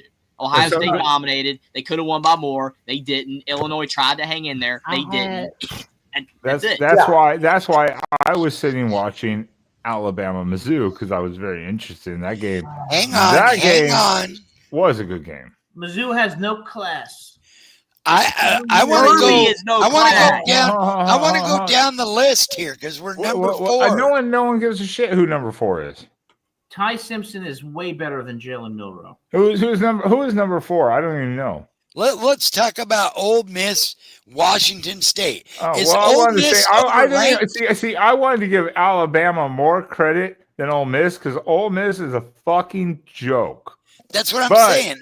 How overrated are they? They are overrated. They have a group of 5 became starting quarterback and now play like a backup quarterback. Spaz, I sent you a text. I sent you the text. I said third quarter. I sent you the screenshot. 13-10 in the third quarter. Washington State in the head, and I was like, "This, what?" I want the SEC title game to be Alabama Ole Miss so bad. I hope it is because then all your winning records will be jokes.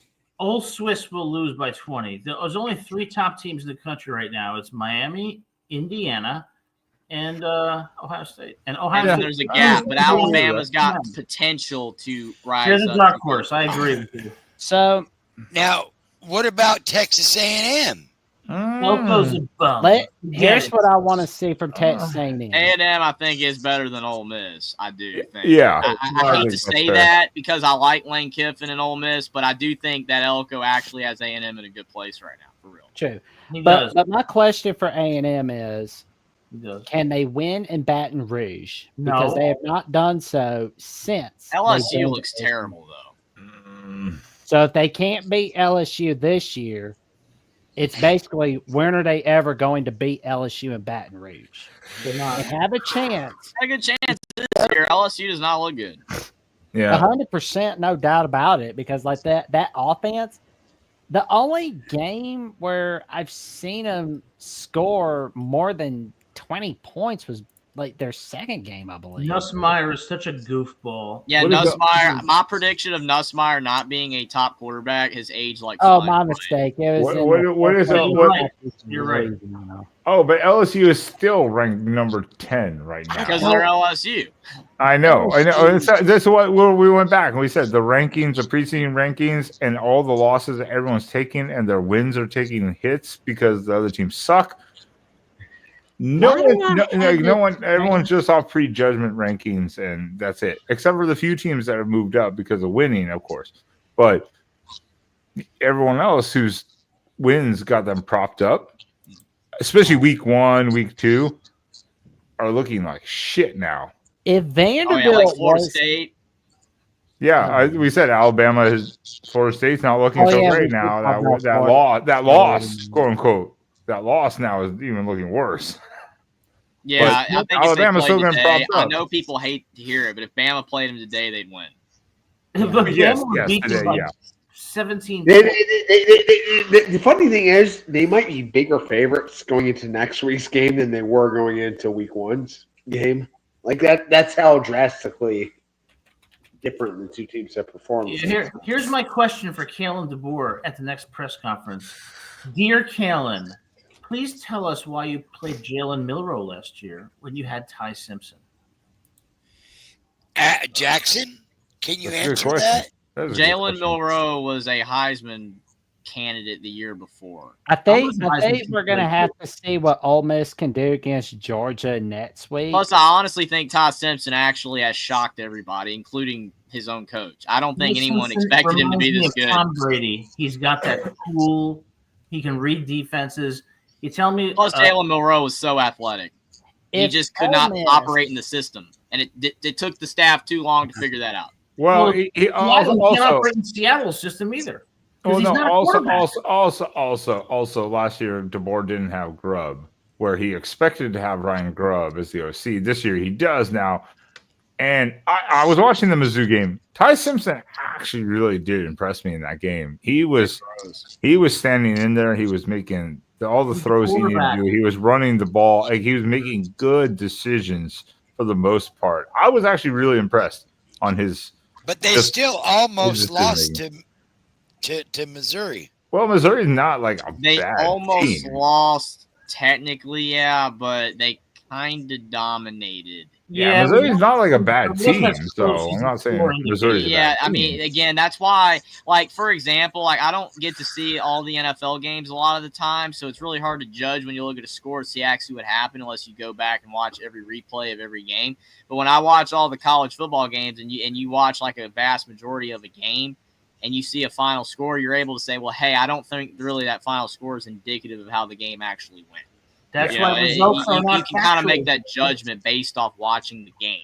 Alabama pretty much controlled the game. I know what you're saying. You're not technically wrong, but Alabama was way better than the Spaz, in situational, it's kind of like the Oregon Penn State game. Oregon controlled that game until about the last 6 minutes when Penn State went frantic mode.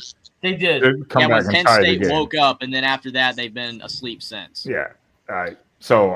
It was kind of one of those situations. But Alabama looked good. Ty Simpson looked really good. I hadn't gotten a chance to really watch Ty Simpson much, so I was like, okay, I can see why he's really good in the system with Ryan Grubb. Jeffrey. But Ole Miss sucks, and they deserve. I'm looking at the new rankings. Ole Miss went down one spot. They should have dropped 8 spots for winning by 4. At home against a team that lost to North Texas by 50 something. Yeah, they should have dropped 8 spots. I'm sorry. This SEC bias bullshit. I'm sorry. You a team like Washington State, you should be fucking beating the shit out of.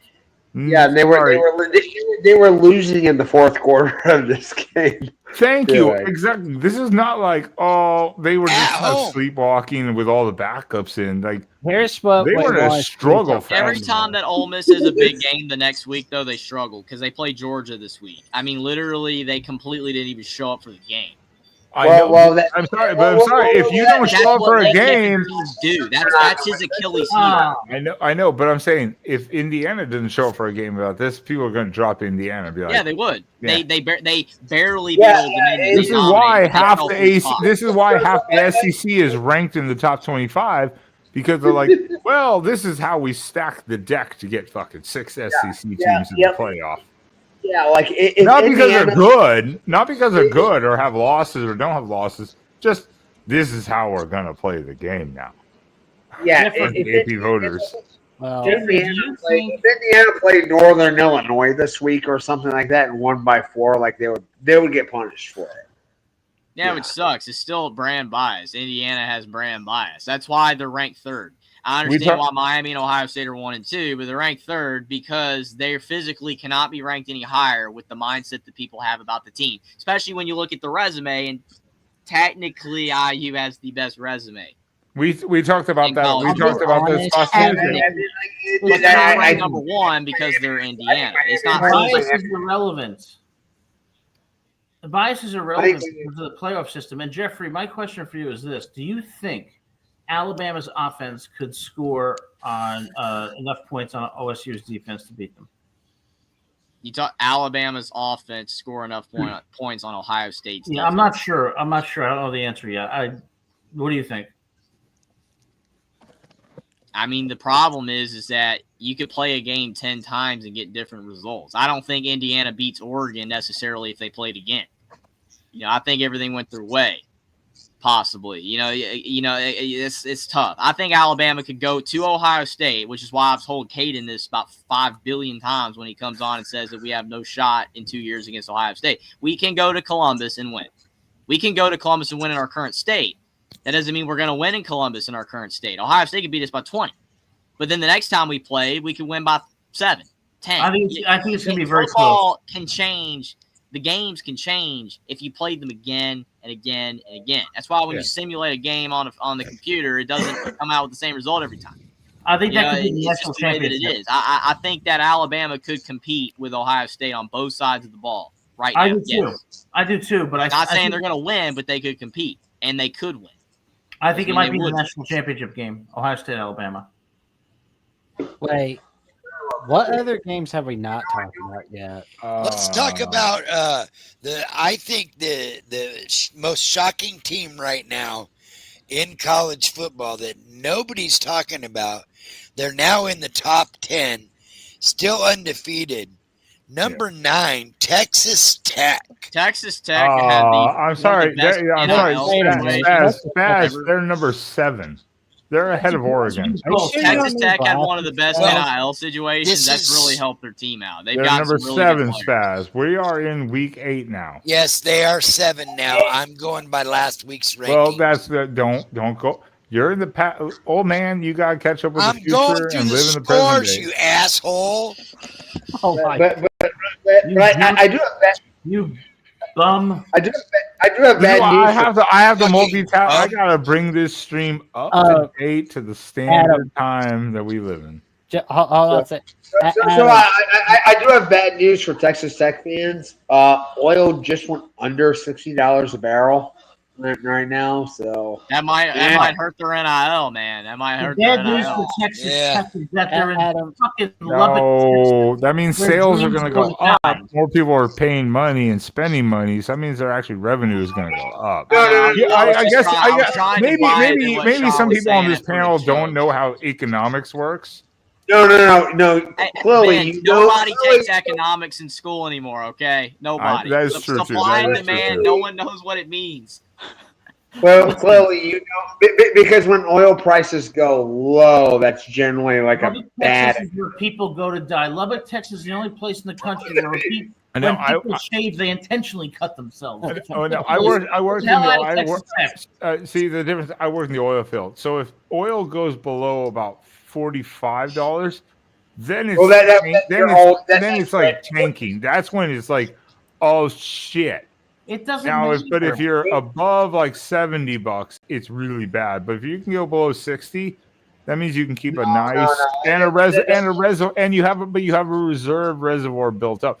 So there's a balanced situation between reserves and price. But like $45 is the new like 65, 70. Why don't we just no. You have to. There's an inflation thing. I went through a downturn where I lost 50% of my paycheck rotating overseas because it was in the crash of like 2014, 2015. I went through that. I lost 50% of my pay, and the barrels were like $45. No. That's your they were like or less. They were even less than that. I think it was just a crash. I lost 50% of my pay. I went from like $100,000 to literally like 50. I'm like, well, it's not worth rotating. Why would I go back and forth to Africa? Fuck this shit. Why would I do this? Not worth it. Let me say something about. All right, everyone, shut the fuck up. Old man wants to talk. Old man wants to talk. That's very rude.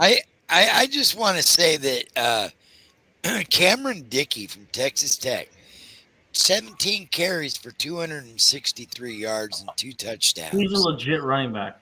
Yeah, they ran for almost 400 yards. Too bad they on were playing Pence. a team that doesn't have a defense, but it was still But vastly it's still impressive. Vastly impressive. Yes. Texas Tech's a good team. Their NIL helped. Again, I reference that because every team's NIL has helped, but Texas Tech's really helped. They were nothing before. Yeah. Tech is Nothing. They were irrelevant, not like IU was irrelevant, but they were completely stuck in mediocrity. They didn't hold back. They didn't hold back this last season. They went all in and they got themselves a squad. I mean, you can't deny it. They got a good team. I don't think it's as good as the top 3 to 5 teams in the country, but they got a good team, and they're gonna probably make the playoffs. I mean, there's a shot they don't, because you never know. Maybe they choke at the end, like Miami did last year. But I think that they are leagues above the rest of the Big 12 because Arizona State sucks. BYU's barely escaping crap teams. Iowa State sucks. K-State sucks. TCU sucks. Baylor, unfortunately, sucks. They all kind of suck. Yeah, fuck. Iowa State sucks ass. They look like the good guys at the beginning of the year, and now shout out to Surgery Dion.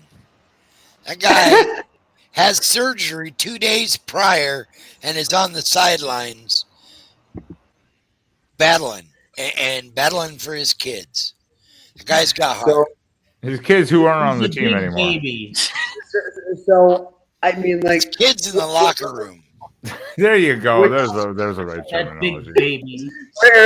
Shout out to Dion. Kudos to Dion. Prayers for his health. I hope he'll be okay. But that was a good one, Ben. That was a good one. With Iowa State, I mean, is this just like the worst job in the country? Because like you cannot possibly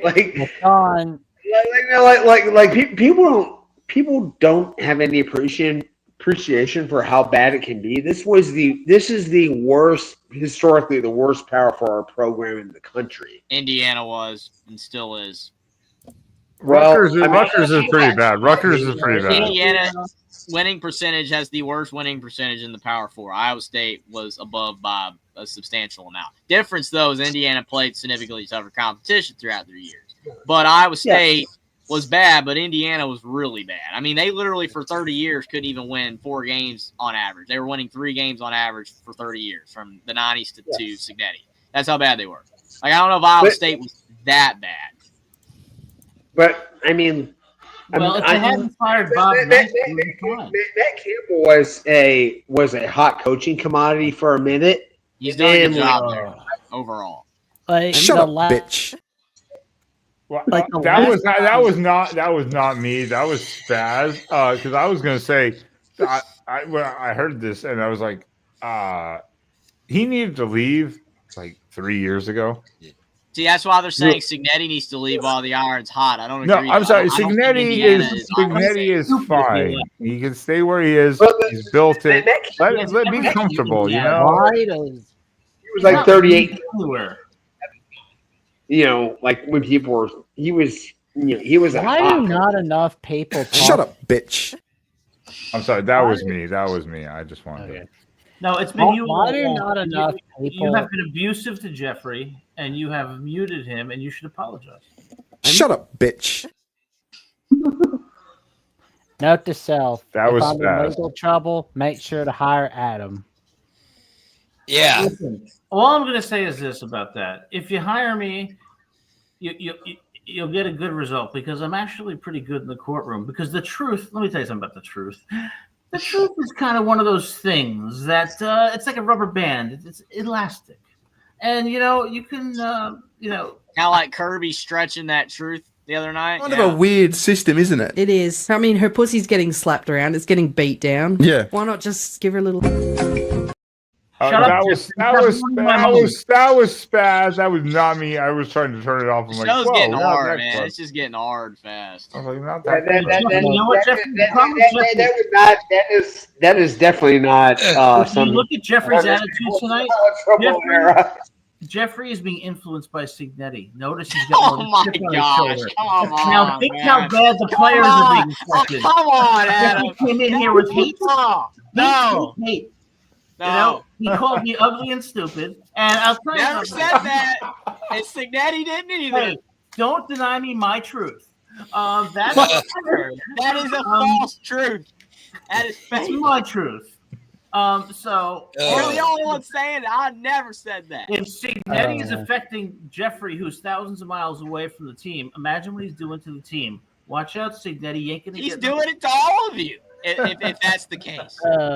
Come on. You didn't even know who he was 24 months ago. Now, guys, we should talk about the most controversial game of the weekend. Did you say controversial? Yes, sir. Can we get a correct lawyer pronunciation? You talking about Georgia Auburn? Because I could talk about that. Yes, sir. Georgia has no class. Georgia should have lost if Auburn had a pulse, but they don't. The rest and Kirby. George, I cannot wait for Georgia Tech to beat the fuck out of Georgia. That was a touchdown. Oh, please! That's Can we do 7 or 8 more overtime? Signetti is influencing Jackson. Signetti hasn't even cussed on TV. Signetti is an egotistical, narcissistic jerk.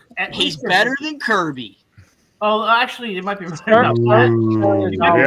see. You know what? You're on a boundary here, Jeffrey, with that, but I'm not going to disagree either at this point. At this point, no. All Kirby wants to hire is a bunch of kids that drive 120 miles an hour and run off the road and get away with it.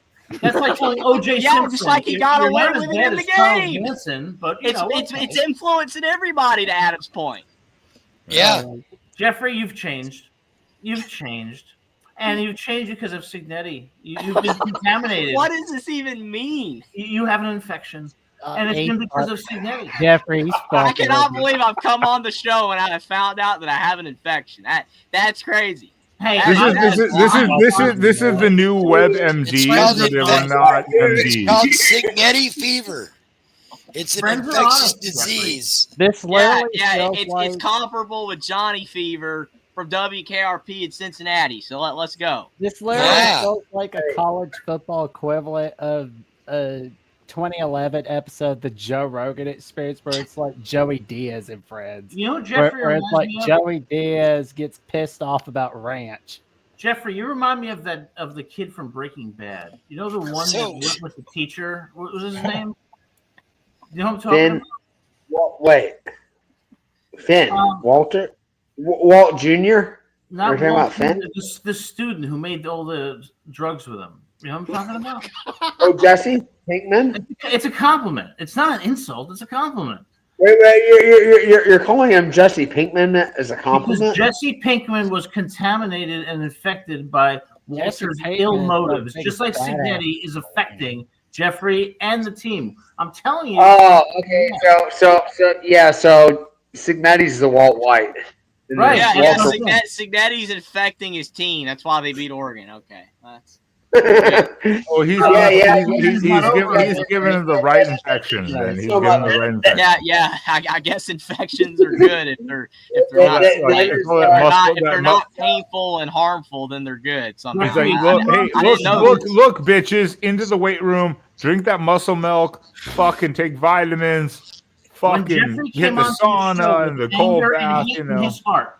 When he came onto the show with anger and hate in his heart, I knew that Signetti effects have been transcended. Hey Ben, when have I shown anger and hate in my heart? That's why I've been smiling the entire time on this show. But that's what sick sadistic that's fucks just like Adam's you do. sense of humor. Don't worry, ladies and gentlemen. In case the audience doesn't know, I have a sense of humor. I hope you detect it so you don't. Oh, I know. That's why I'm having the conversation, because I know it's great. A lot of people can't detect satire. Don't know sarcasm when you hear it. Charlie Brown, Christmas Special, 1965. Thank you, Jeffrey. It's kind of like this. You know, I noticed something. What? Adam comes on the show, and there's been zero response from my stalker at all. That is a great point. That is a great point. You should be honored to have a stalker. Imagine, I wish I had a girl that paid that much attention to me. I mean, I wish there was a character on 2.5 Men. Right? I wish there was a real Rutgers fan that was a Rutgers fan not wearing an Alabama polo. I want to have a pretty girl who threatens me and comes at me with an axe. That means she cares. She's giving me attention. My girlfriend. He's literally turned into Charlie Sheen on 2.5 Men right now. That is the same behavior. Hey, I will tell you. I do appreciate. Sam has hit the shit out of me a couple times. I'm like, God damn, you punch hard. Yeah, love I love you too, though. You know, it was wonderful. The second date, she beat the shit. I mean, I was like, this is the girl you gotta marry. There you go. Yeah, there you go. Like, all right. Okay. All right. Sean's Fuck like, all dude, this. you're crazy. I don't want to have anything to do with you anymore. All right. What we got? What we got? LSU, LSU. South Carolina. Sean is gone. Jeffrey, do me a favor, okay? Hey, kitty. Oh shit! It's replaced by a pussy. I need a new plane. LSU, South Carolina. What happened with LSU, South Carolina? Oh, 2010. It was another boring game. Oh, Another typical. What was the score? 20-10. LSU? Yeah. I had to look too. I didn't even. That game was shit. As far as that game was shit. I didn't even see it. I mean, LSU, South Carolina, 2010. Like nobody watched that game. Yeah, Sellers had 124 yards passing and a pick. But I'll say it's probably been a while since. It's probably been a while since LSU was able to win a game with 20 points. It's been a minute since we saw beat Clemson with 17. I'll be honest. Oh yeah, that's right, 17. Yeah, I 17. had a rough night last night. My girlfriend called me at 11 o'clock, and she's like, "Hi, honey, happy birthday." And I'm like, "My birthday is not until December 8th. What are you talking about?" And she's like, "Oh, I forgot." I'm like, "What the fuck kind of a relationship am I in?" I mean, she's too busy. She's too busy with Spaz. She's too busy with Spaz. We've known each other for 10 years. Happy birthday! Well, hey, SpongeBob and Patrick did it to Squidward, and you know how much they care about Squidward. Well, you want another shit game? I mean, now this game is much more exciting than that. Tennessee, Arkansas. Tennessee, what are you doing? Arkansas Tennessee's has Bobby Petrino. They're playing with their food. You're right. Georgia's not that good. Tennessee lost? No, they won by 3. 34-31 against Arkansas. Oh my God, we're gonna be Bobby Petrino is the interim. The Alabama test. Oh my God, it's gonna be so fun. Happy birthday, Adam! It's that fucking October 12th. My birthday's December 8th. I love you. What? What? Happy birthday, Adam! He's stuck on this. He's like, and then, bitch. Oh, and then, so perfect of Tennessee. How about them damn little yellow jackets down in Georgia Tech, rolling, and still undefeated.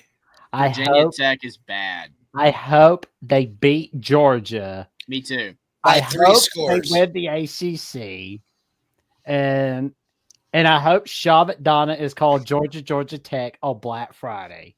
He better. I just hope Georgia Tech beats Georgia and knocks off Miami and says, "Fuck Mario." What about Luigi?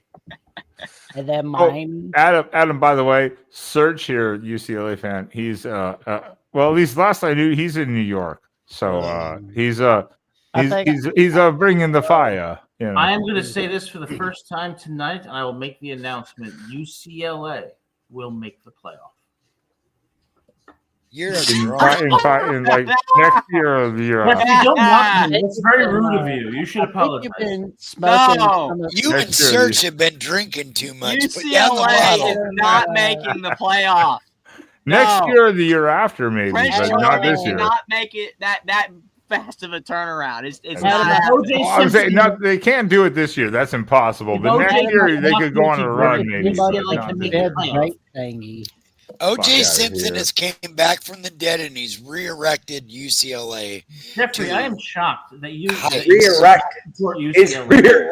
I don't not support UCLA, but UCLA's not making the playoffs this year. They will win out and make the playoff, and then they're not winning out. They have Indiana on the road in 2 weeks. You'll all wish me a happy birthday, no matter what. They'll be a 30-point dog. And that's what they were to Penn State. Sorry, Indiana. UCLA ruined. UCLA ruined your perfect season and sends Cignetti to Penn State. Indiana beat UCLA 30 last year. Okay, I would be shocked if UCLA knocked off Indiana. I'm calling it right now. UCLA 38, Indiana 30, and Jerry Sandusky or whatever his new high. Why do people hop on these bandwagons? Why are we hopping on the UCLA wagon? You reminded me of The Walking Dead. You're turning into one of those zombies. We're gonna have to. Spaz. He's been Cignetti. I think y'all been smoking. I'm the one am I a zombie? I'm the one that's most alive on here right now. Spaz. I'm alive. I'm just trying to ignore half of you fucking trying idiots. to survive. Yeah, I'm about to. Unfortunately for you guys, thingy behind Ben's back, like that. UCLA makes the playoff. No. Unfortunately for you guys, I'm gonna go. UCLA upsets Indiana in Bloomington in 2 weeks with game day there. Yes. Game day's not going to be there for that game. Remember the miracle on ice in 1980 when the U.S. beat the Russians? UCLA beats Indiana in Bloomington. This is disgusting. I'm sorry, but that's just what this is. That is just absolutely disgusting. That's what they said when Miracle on Ice happened. Like Adam just. Oh my gosh! The vicious attacks that you have made against all of us. It's just. I have not made any vicious attacks. I'm just saying Ben's trying to survive this nonsense. Jackson's trying to stay away. That's not an attack. That's just surveying the room. Well, the good thing is I'm about to go have a cigarette, and then the rest of you fucks you're on your own under Spaz's control. Spaz will fall asleep on us. Oh no! Let's talk about Lincoln Riley and the job he did on Michigan. Michigan. That is a good. That is unbeatable right now. Unbeatable. Let's do it. USC worries me right now. I will be honest. Wait, Adam. Did you just say USC is unbeatable? No, I said UCLA is unbeatable right now. UCLA is beatable. They have 4 losses. No, that was then. This is now. That was then. This is now. Oh my! You gotta stay away from the vaping, man. You're stuck in the past. The fighting. I'm stuck in the past. I'm the one that told people Cignetti and Indiana was good before anyone else did. My God, how I don't think that's stuck in the past, baby. You used to be a nice boy, well, gentlemen. He was on them when they were beating Charlotte by 50 points or whatever. Yeah, this is what happens when you're young. Once you turn 17, 18, you're like, you know what? Fuck the higher ups. I'm gonna just fucking state my piece. Cignetti is all right, Jackson. Thanks for coming on. Before I go, tell your friends, family, and the cashiers at Publix, Fred Meyer's, and all the other grocery stores in all the U.S. states about the magic that you'll be seeing Ben and Spaz bring on. Quacking off, where Spaz sits all day and quacks off and spends his. Damn it! I gotta figure out the spends his time quacking off. That's right. Yeah. Spends his time quacking off with that happy little duck. That happy little duck. Let's just put it that way. And check out the magic that Jeffrey creates on Only Talk Sports, where he talks sports every single day, or at least he tries to, including last night's edition of the CFB recap and the NFL predictions he's made. And he'll be making some magic with Will and D later in the week. And of course, check him out on Alabama with the Voice College Football Mondays, Thursdays, and Saturdays after every ball game. All right there on Alabama with the Voice College Football. And you can also check me out on Alabama with the Voice College Football, where we'll be making some magic with the Tennessee people, Tucker Harlan and Jordan Binkley. I'm gonna tell you, you're gonna be in for a wild ride. Oh, and you guys got Georgia this week? Tennessee. No, we have a guy named Jordan Binkley, who's the Tennessee co-host at the Voice College. You got Tennessee this week? Yeah. Is that in Tuscaloosa? Yes. Tennessee has not won there since They're 2003, the dark ages of the internet. Where's it? Tennessee's fucked. The third Saturday in October, is that what they call it? Because I love that game. We need to go back to having Alabama, Tennessee wearing home uniforms for that game. Tennessee is a bunch of snitches.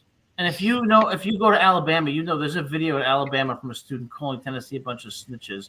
But I want to take this time to recognize Jeffrey for the difficult time he's gone through in the last 2 weeks. Jeffrey has persevered through a very difficult time. Jeffrey, share it with us. We want to know. We want to share your story. About what? But also, I just gave you a perfect layup to get sympathy, and you blew it. I don't know what I need sympathy for. I'm tired right now. I you. want to go to sleep, but I like being on the show with you guys right now. That's about all I got. I give him a layup, and what does he do? But I will say also, I'm not finished my promotion yet. I'm not finished. Yes. I'm not finished. Check out. I'll tell you, Adam, you better say some rosaries tonight for interrupting Jackson's. He's okay. He's okay. I apologize. Sean's internet's having issues. Go ahead, continue, Jackson. All right. Well, check out the magic that Adam Lamparello creates with Gabriel Pickup on Rutgers at the Voice of College Football. And I believe Adam is a guest on this week's edition of Quacking Off for Rutgers Week, correct? Yes. I believe. All right. We're going to be quacking we'll off. Make sure to check it out. There we go. And you'll be tuning in to the Quacking Off theme song at the beginning of the show. And finally, check out Sean Garner on X, where he made some magic discussing his takes on the world of sports and the world of politics. Whether you agree with them or disagree with them, I can tell you right now, he's got some humongous take. And I tell you, I look forward to him every single day. And of course, you can check me out on Jats VOCFB on X/Twitter and on Instagram with this Jats Johnson 543908. And Frankenine, thank you for putting out my channel. I appreciate it. And like I said, tell your friends, family, and the cashiers at Publix, Fred Meyer's, and all over the place about the magic that we're all doing on each of our places. And y'all have a good night. Sleep well. Stay safe. Stay warm. It's cold out. Ben Spaz, Thanks, Jackson. Thank you guys for having me on. Absolutely. Thanks, Jackson. It's been a good one. Thank you, guys. We'll have to do it again when not so long in between shows. Good seeing y'all.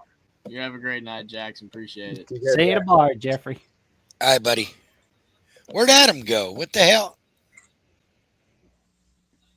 I'm about to head off too because I gotta get some sleep. But yeah, this was great. Where the hell did Adam go? The hell? You legitimately just drop off? Yeah, he The Irish goodbye. Everyone here. Yeah. Now we're about to be shedding some tears in Waterworks. Yeah. Ben's gonna come back and he's gonna see. There's gonna be like nobody here. He's gonna be like, "What the fuck?" I already heard you. Anyways, because I was gonna bail out too. Because I gotta get in like 5 hours, and I'm by myself now, so I don't even have anyone to kick me out of bed if I oversleep. There's a cat. He can help or she can help. Oh no. They do. They wake me up at like 4 a.m. though, and I want to because they're fucking obnoxious. This is obnoxious, Glenn. I don't even. Is this readable? Yeah. A lady in Tennessee gave birth to a 13-pound baby because in Tennessee that baby was born pregnant. I mean, you read it. It's cool. I don't know if we could read it. Jesus. There he is. That's brutal. He must have.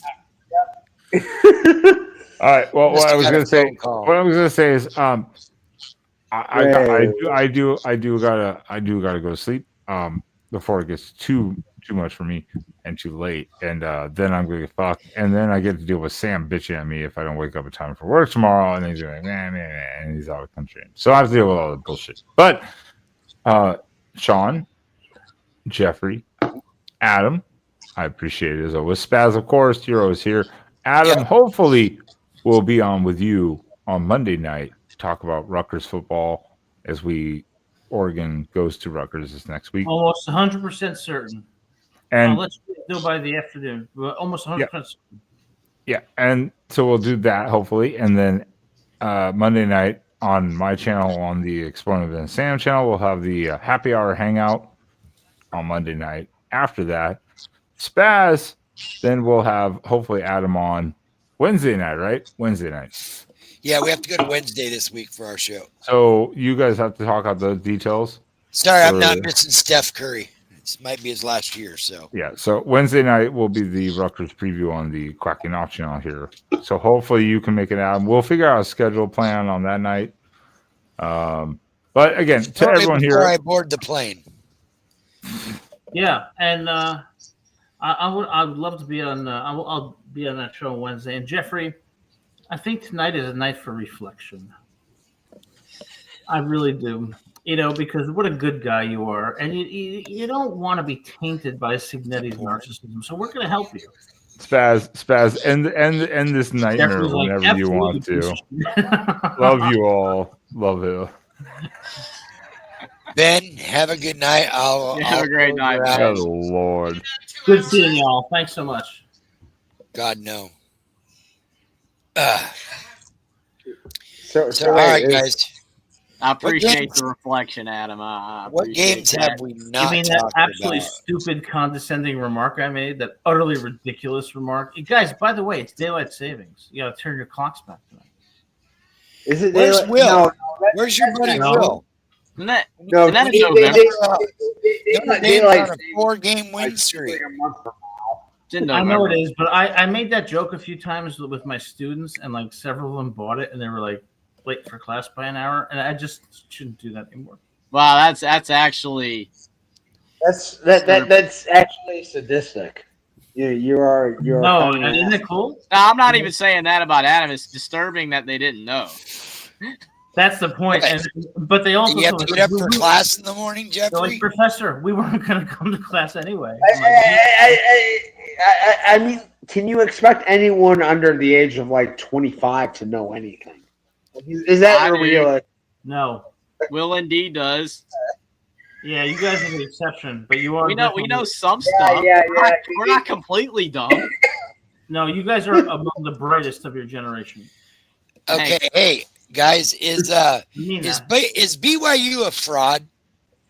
No, when they go on a 2-year mission and they serve the world, they're not a fraud. Oh, you mean football team? Yeah. BYU's barely beating mid teams. I mean, their doom will meet its end. They had to go 2 overtimes to beat Arizona. Like by the way, my Bearcats, we're in the top 25 now. Cincinnati. Oh shit. Yep, Cincinnati. Somehow go Cincinnati's ahead of Nebraska. I thought head to head was the be all and end all. I thought or something. Cincinnati is actually a cool little city, right by Kentucky. Yes. Oh, it's a great little city. I mean, like I'm from there, so. Yeah, I was there once. It was really cool. I liked it. Yeah, it's Stone's throw from Kentucky in the Belmont Stakes, where my horse came in the last.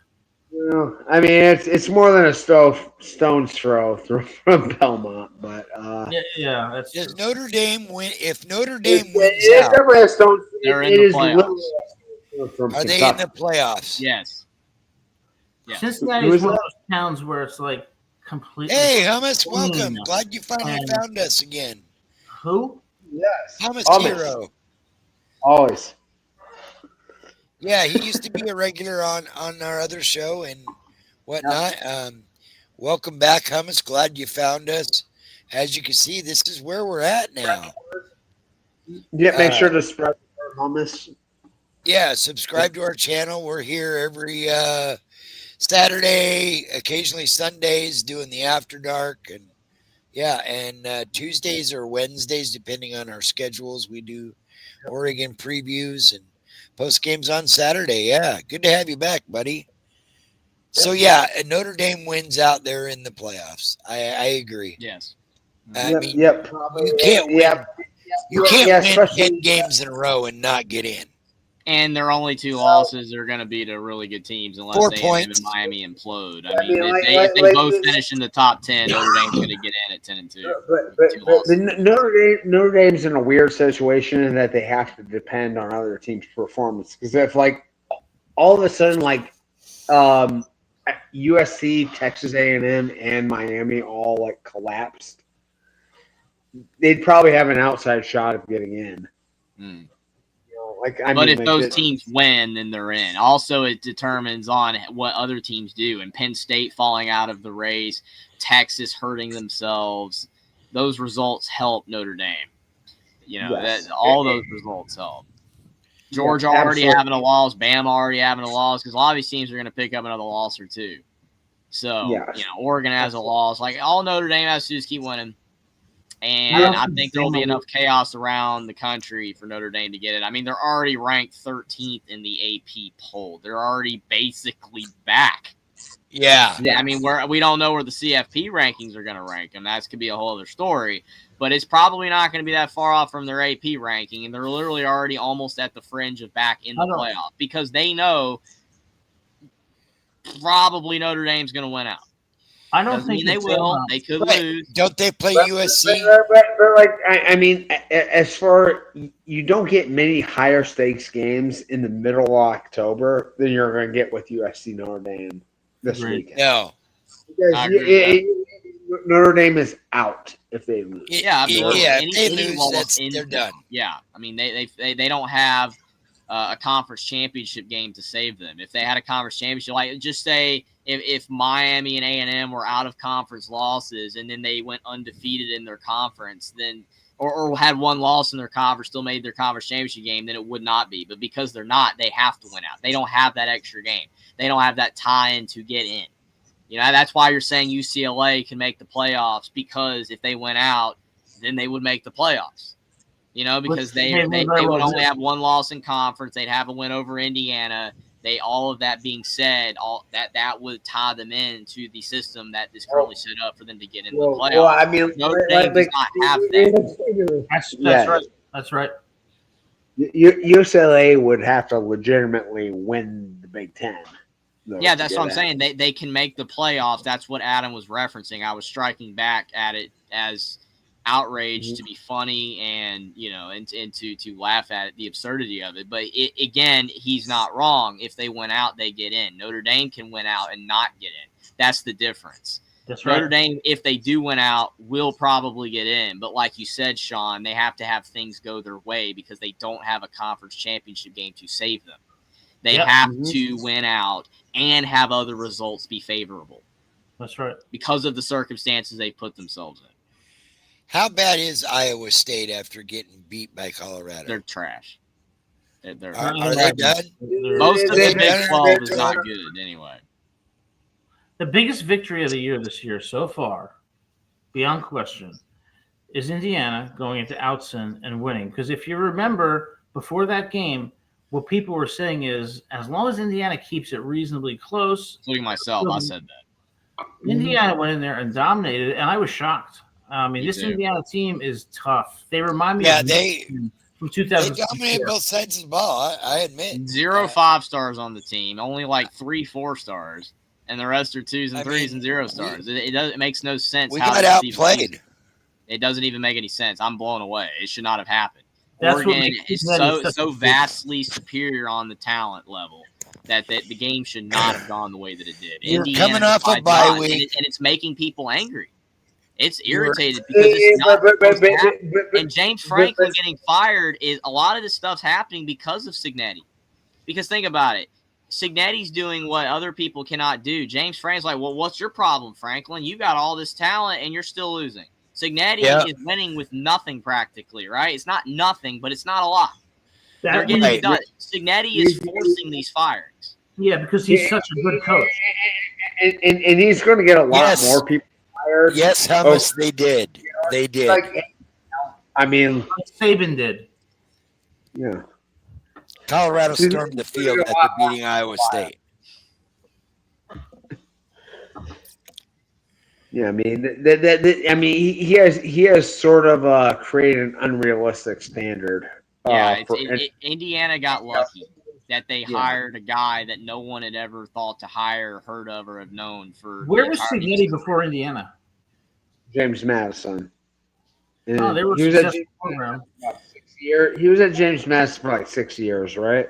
Something like that. Yeah, and then Elon and IUP, and then assistant at Alabama, and then assistant at NC State. And he had a pretty big gap in his resume. I don't know what he was doing from like 08 to like 15 or whatever. He was at Alabama from 07 to 2010, and then he took the IUP job in 2011. Was there till like 2015. When he was at Bama, what was his position at Bama when he was there? Hey, I think he was wide receivers coach. Okay. Yeah. He was just a positional coach. He was never expected to do anything in his career. Sometimes he rose up the coaching ranks late because he was already like 50 when he was at Alabama. Yeah, well, sometimes the best coaches are the ones that need to be able to have the freedom to design the program the way they want to and cannot operate in a system where they're restricted. I think Cignetti had his chance to do that, and he has shown himself to be a brilliant coach with that talent. I mean, that he had to develop it and to be competitive the way he is. It's very rare. People made fun of him for leaving Alabama because he was at Alabama, making probably more than what he got to go to a Division II school. Well, he left Alabama to go to a Division II school to be a head coach because he said, "I want to be a head coach." That's what he wanted. I think that's what he wanted. I think he wanted control, and I think he knew that if he had that, he could be successful. See, he's not going to have that level of control at Penn State. He'd be a fool to go to Penn State. It would be stupid. It makes no sense. I mean, literally, Indiana is paying Curt Cignetti the basically exact same amount that James Franklin was making last year or this year. Yeah, and if Indiana goes 9-3, they're going to say Cignetti had a successful year. He does that at Penn State, they're going to fire him. Yeah. Yeah. It makes no sense. He's got the best situation on planet Earth. The only difference between Indiana and Penn State is that he's got a better recruiting ground over at Penn State area. There is that. That could change. And he's from that area. He is from Pennsylvania, but he lived his entire life in West Virginia. You know, I lived 4 years in Indiana, in Fort Wayne, Indiana. I hated Indiana. The only place that I liked in Indiana was Bloomington. It actually is a great college town. There's a nice town. I've seen pics of it. People like it. It's kind of in the middle of nowhere, but it's close to Indy. I mean, the thing with IU is they had so much untapped potential to begin with. They have a lot of alumni. They have one of the largest alumni bases in the country. And they're contributing to this football team. They're showing up to the games. They're selling out the stadium. They're buying the jerseys. They're supporting the NIL. Cubans getting involved. There's a lot going Indiana's way right now. They paid Mendoza a lot of money to go to IU. Georgia wanted him. Trust me, Kirby knows Gunnar Stocks is not all that. That's why he wanted Mendoza. He didn't get Mendoza. I agree with you. So again, Indiana is in a rare situation where this is the measuring stick. If Indiana keeps him and he does not go to Penn State or Florida or any other job, I don't think IU's going anywhere. I really don't. I don't think they are. I would be shocked if they fall apart under Cignetti if he stays, because to me, he's building they're already there. He's not going anywhere, and you know, they're already there. They basically climbed every freaking hill that you could possibly imagine outside of beating Ohio State and winning a national title. I didn't know that was the parameter to being a good program. I thought the parameter for being a good program was being relevant and good and being in the top 10 to 15 every year, which is what Penn State was. I think Indiana has achieved that in 2 seasons. And I think that Cignetti will continue to do that. I don't think they'll ever be necessarily national title contenders. I don't even know if they're national title contenders right now. Probably not, because I don't think the talent's there. So I'm still shocked they beat Oregon. But he's gotten them to a point where everyone in the country's talking about him. They're relevant, and they can win big games. He's done all of it. He's answered every question. And it's like you go to Penn State to achieve more. You're pretty much achieving the same thing right now at a program that thinks you're like the best thing since the airplane or the difference is Penn State's going to be like, you're not Paterno still. You're not Paterno still. It goes to Florida. You're not Spurrier. You're not Urban Meyer. Those schools have problems because they've been good and they require they have that necessary itch to get back to that. Nebraska does. Indiana basketball does. These programs that had that success and it got taken away from them. And Penn State really wasn't bad. They literally were a game away from the championship. They're kind of not in the same conversation. But they put themselves in it because now they just fired Franklin. But Indiana's had zero success before Cignetti. Cignetti has broken 500 or so records practically at IU. He's broken the amount of points they've scored in a game. He's broken the amount of wins in a season. He's broken the fact they made the playoffs. He's broken this, that, and the other thing, record after record after record. First top 5 win on the road ever. Indiana's never won a top 5 game on the road. They just did that. First time ever. Never done it in 130 years of football. 130 years. Cignetti's breaking record after record after record. He's making it all himself. And you say that's egotistical, narcissistic. That's fair, I guess. But he's doing it. He's not going to do that at Penn State. No, he's just another dude at Penn State. And like the difference is like at a place like Indiana, like Cignetti is going to be given a degree of latitude to do things his way. Exactly. I mean, like at Penn State, he's like there are going to be so many influences to try to like muppet him and control him, or I got a good one, guys. I got a good one here. They started out knocking off Alabama, huge game, and now they're 3-3. Is Mike Norvell on the hot seat at Florida State? Big time. Absolutely. 100%. No question. He's definitely on the hot seat. Big time. Sark was not feeling too great either. Now, he wasn't going to get fired, but he wasn't feeling too great either before the Oklahoma win. I mean, we're getting to a point where at these big schools with the Cignetti's a lot to do with it, but it's just college football at large. If you're not giving me anything lately, you're done. Because people are just throwing money away. Unfortunately, it's honestly, if you care about money and you care about economics at all, it's actually sad what is going on in college sports. The amount of money that's just getting thrown away. You hire these coaches, you're giving them these massive contracts so they'll coach at your team. And it's like, oh, we're done with you. Let's just give you $50 million away. It's just empty money. You're giving it to a person that doesn't even deserve it. You know what I'm saying? It makes no sense. You're giving them $50 million, $75 million to leave. They're not working for it. They're not earning it. They're not doing anything to gain it. They're just getting it because they failed. Or you determine they failed. It's just empty money. It's actually depressing. The amount of money that is getting thrown away. Think about Jaden Rashada and think about Nico until now. He's with Prince Charming. They're winning now. But, these players that are getting millions of dollars to suck. That's empty money. It's not deserved. It's not earned. And people are like, well, Jeffrey, you're jealous because you're not getting it. I don't care. If you're worth what you're worth, LeBron James is worth what he's worth because the NBA makes a lot of money off him, and that's why he's got all the money, and that's fine.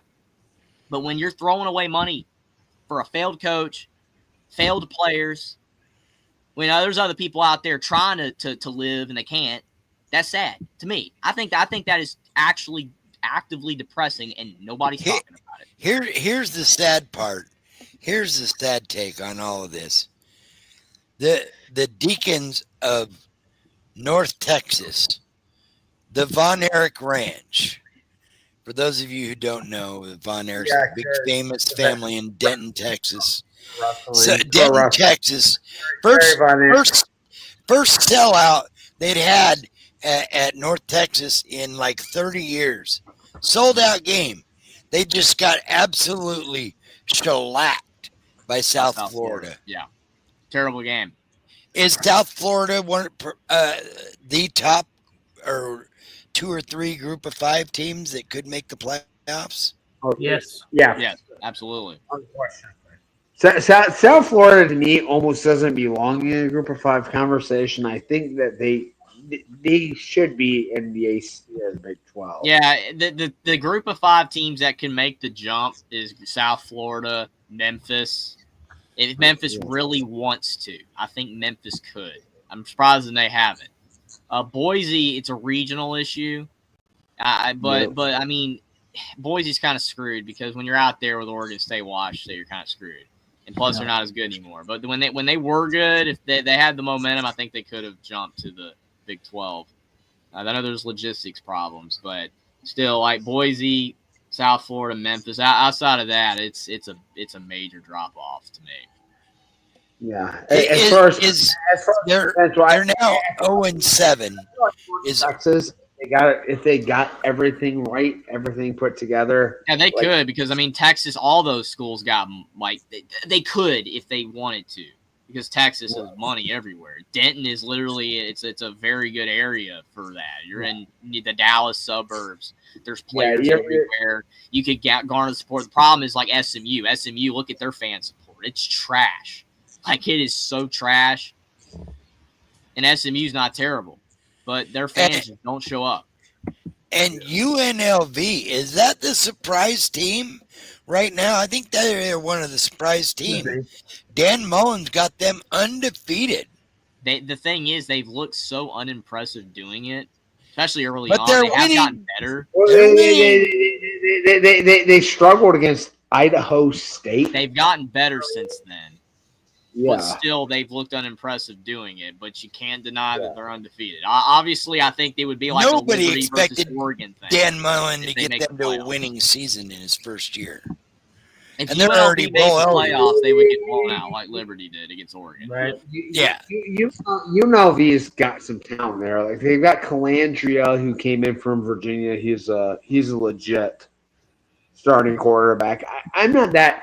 I almost really would have expected UNLV to be undefeated at this point, especially if I realized UCLA was going to be as bad as they were at the start of the season. But, I mean, kudos to them. You can't be better than perfect, right?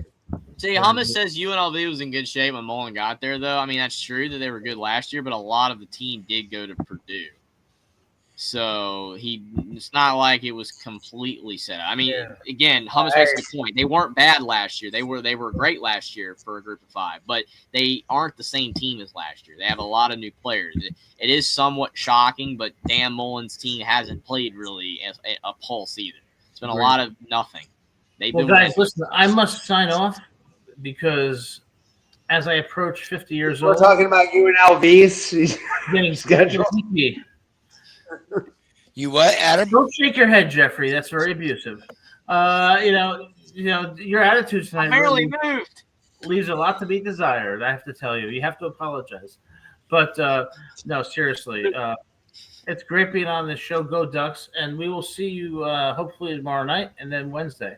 Is that you say it right? You say go Bucks? What? Yeah. I didn't say go Bucks. I said good luck. Oh, I thought it was either a Roll Tide or a Go Hoosiers or something, but I don't know. Jeffrey, that's totally no relation whatsoever. So that I know, it's just dragging the joke out at him, Jeffrey's hilarious. Jeffrey has a very bright future, and hopefully this show does too. But I'm going to go to sleep, and hopefully I'm not going to have a nightmare, because every night I have this nightmare where I hit the lottery and I wake up thinking I'm worth $100 million. And then my mom says something to me like, go to the gas station and get me and fill up the tank. And I say, oh, it's not happening. Anyway, don't shake your head, Jeffrey. You're doing it again. These subtle insults. Spaz laughed at you. Mama. You guys are You're great. right. It's been a pleasure, guys. Hope to see you again. Thanks, soon. Adam. We'll talk to you tomorrow night. You have a great night, Adam. Appreciate it. You too. Thank you. I really should be going, but it's too funny. I mean, that's my problem. I get on these shows and I don't get off. Yeah. I should leave. We are done. I mean, we didn't beat on Michigan as much as I would have liked to have. Bryce Underwood is overrated right now. He could get better over time, but right now he's going to take some more hype he had. I mean, you can see why people got excited about him every time he plays, but every time he plays, it's just like, okay, that's not right. It's like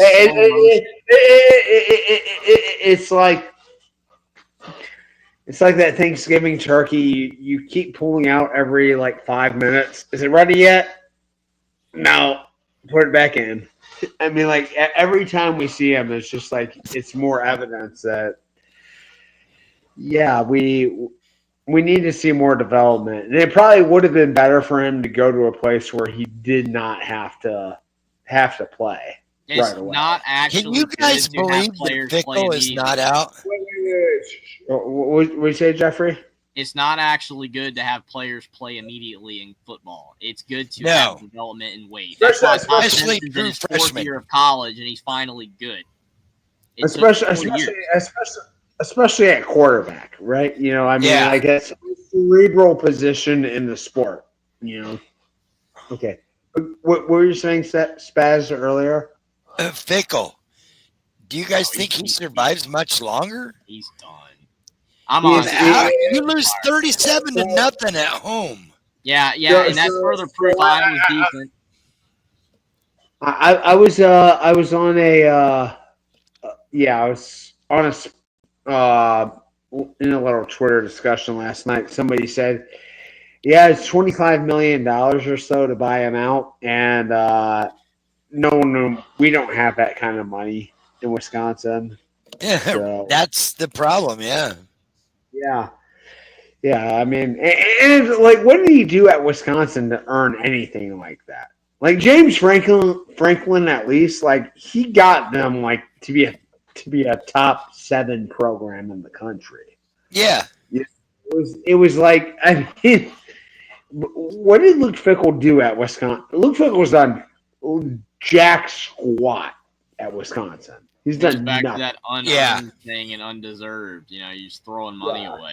I will say in Fickell's defense that I don't have any, completely legitimate sources because, like some people have legitimate sources, like people telling them stuff. I don't know for a fact. I don't have any legitimate numbers or legitimate figures. I don't know. But for all that I've heard and seen, it does not look like Wisconsin is investing heavily right now in anything. So if that's true, which it looks like it is, he was dead on arrival. Like you can't pay a guy a lot of money. It's like Tom Allen. Indiana gave Tom Allen a big raise when they had the good season. And you know what? They couldn't keep DeBoer. They couldn't keep Womack.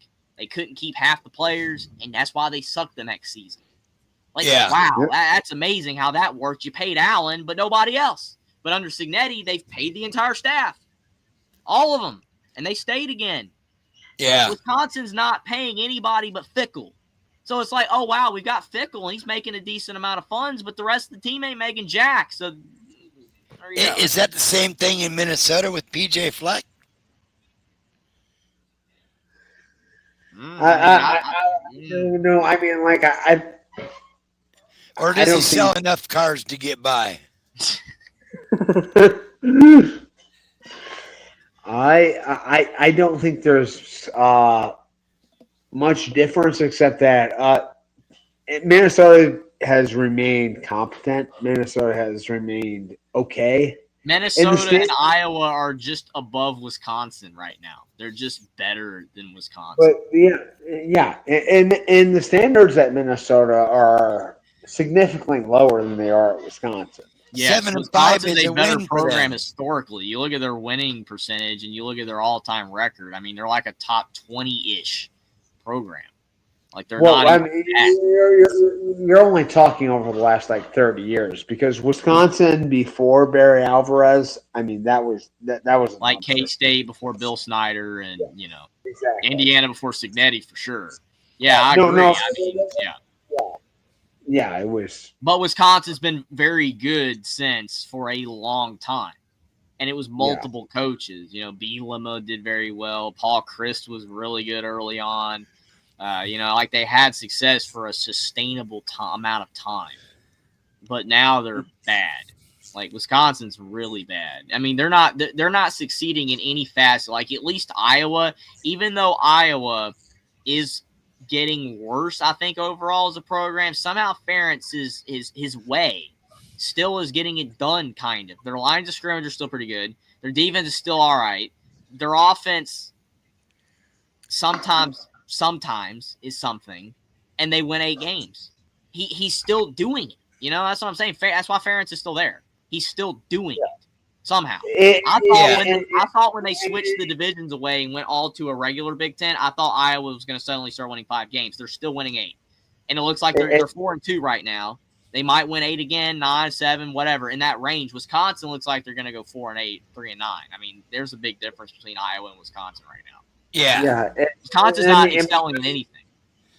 Like Kirk Ferentz, he's going to live with the curse of being just the excellent but not elite status in his career. And thankfully for him, he's not at Penn State where he doesn't get fired for that. Right, Yeah. and exactly he's he's been so good. His legacy will probably focus more on the negative. He only got Iowa to be an 8-9 win team.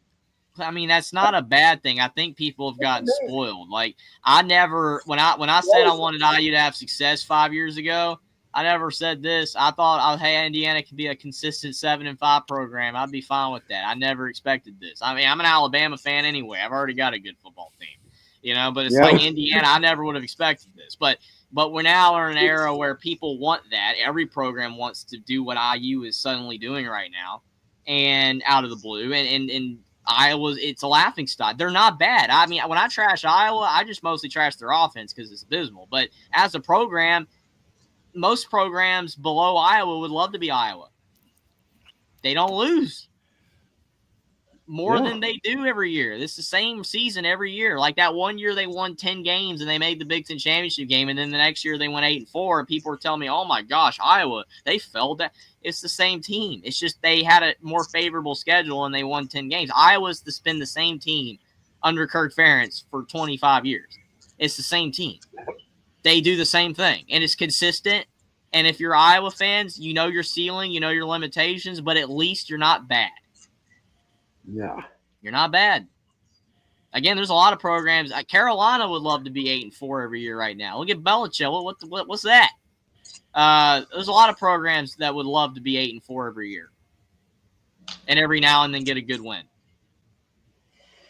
Yeah, and every now and again, you just have variants kind of fall your way. You win a couple games that maybe you shouldn't, and you're 12-1, and you're in the conversation at the end of the year. Yeah, every now. When Iowa beat Ohio State with Stanley at quarterback, that was a rare win. I mean, Iowa under Ferentz has done that sometimes. It's very rare, and lately it's been almost unheard of. I mean, if they had to beat Indiana, it would have been Iowa's biggest win in years. But still, Iowa has still remained consistent, and a lot of programs can't say that. Gundy would have been fine at Oklahoma State if they were still going 7-5, 8-4, 6-6, and better. But because they started being abysmal, that's why they fired him. But Oklahoma State's another program like Wisconsin that has no funds right now. None. Yeah. Oklahoma State's invested in wrestling here. David Taylor. How about those fighting midshipmen? They're still undefeated. They could make the playoffs.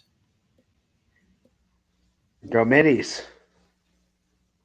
Yeah, they big win over, was it Temple yesterday? Yeah.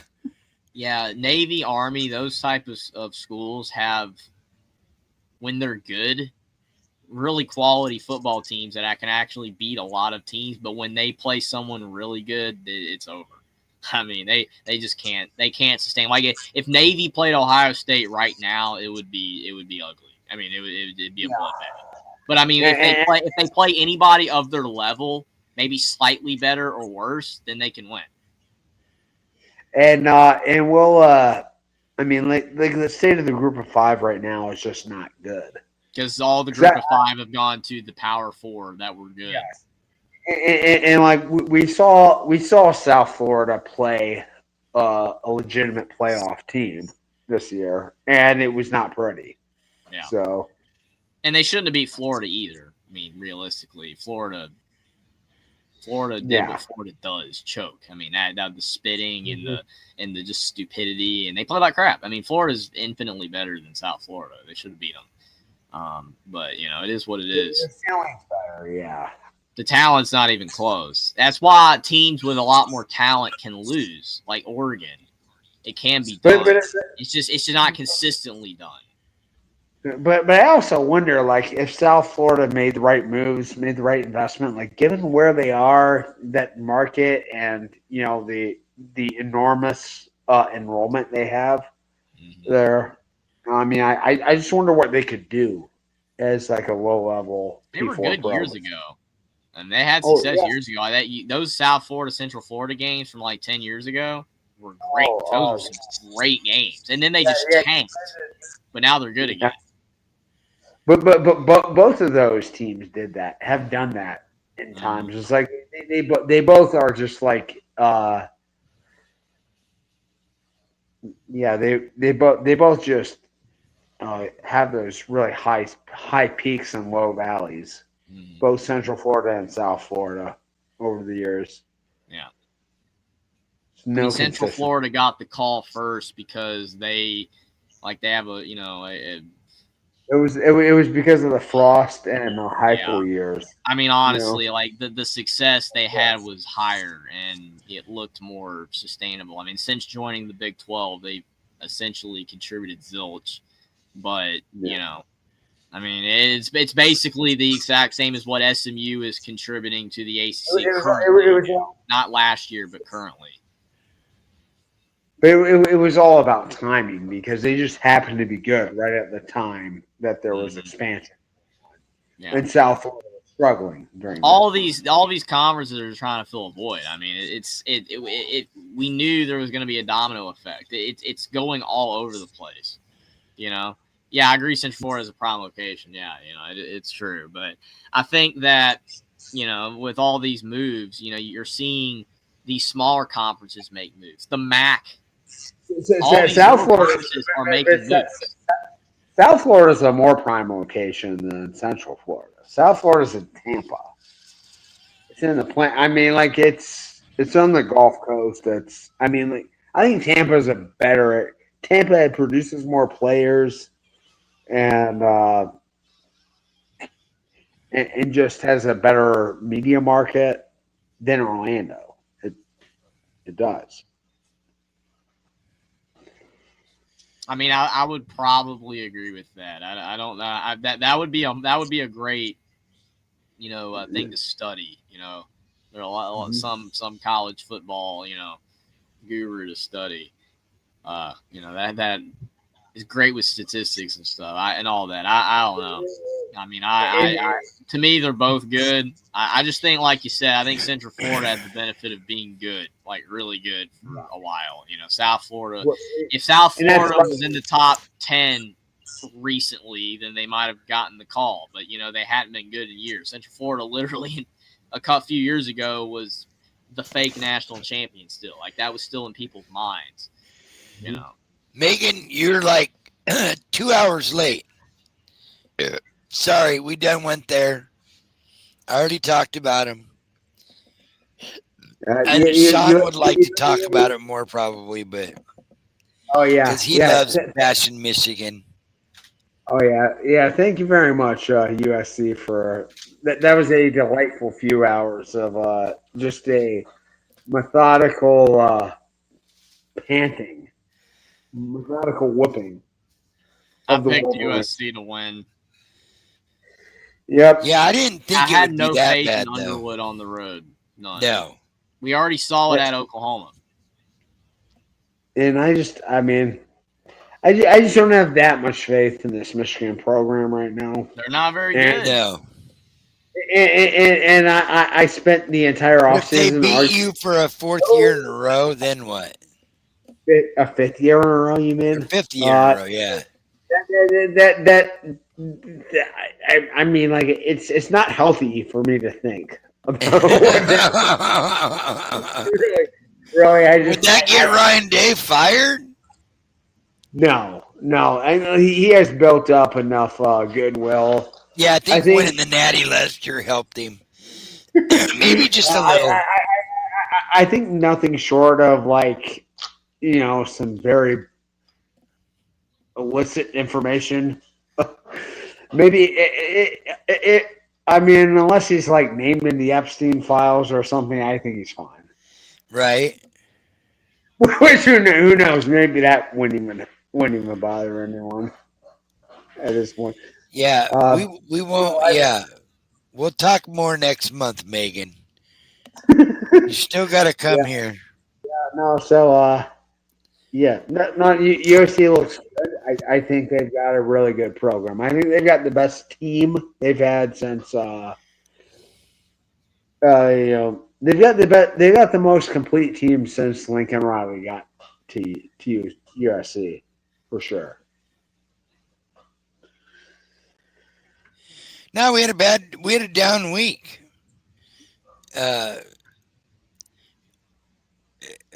We had a down week. Pregnon and the whole offensive line got beat up. We just the trolls are coming.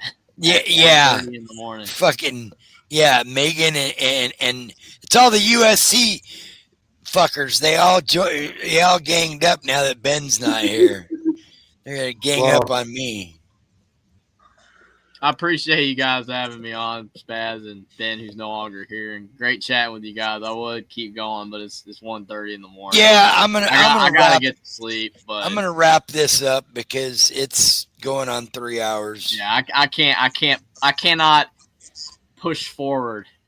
I know. We know you got school in the mornings. You got to get up in a few hours. Yeah, so. I don't want to be. You don't want mom mad at you for school. It's okay, but let's wrap this up. Let's keep the three of us here while we blow us out for the last 2 minutes here. So, yeah. All right. Well, guys, thank you all for being on here. Both of you and everybody else that was on. Thank you, chat. Everybody that came through. Hummus Hero, this is where we're at now, so you've found us again. And anybody in the chat that's looking forward to playing us, bring it. And we'll show you a good time. Hey, I'm Indiana. all for Oregon winning out. I'm all for Oregon winning out. We need to make that win look good. Yeah. Last thing I need is end up 8-4. Yeah. Yeah, you don't want it to be like Oregon beats Penn State and then Penn State crumbles and the win's not good anymore. And then Oregon go, yeah, fuck. You don't want that. That'd be like, oh well, Oregon's 7-5. Indiana didn't beat anybody. Yeah. I can't handle any more of that. You got to win fast. Gotta win. Yes, we did show Indiana a good time. You've already got that with the Penn State win being and they travel well, but I have to say, Ohio State travels the best out of the Big Ten that I've seen so far. Indiana used to not travel at all, so that contingent that you saw was impressive because they used to never travel anywhere. Yeah. Well, I mean, like Ohio State, they just have alumni everywhere.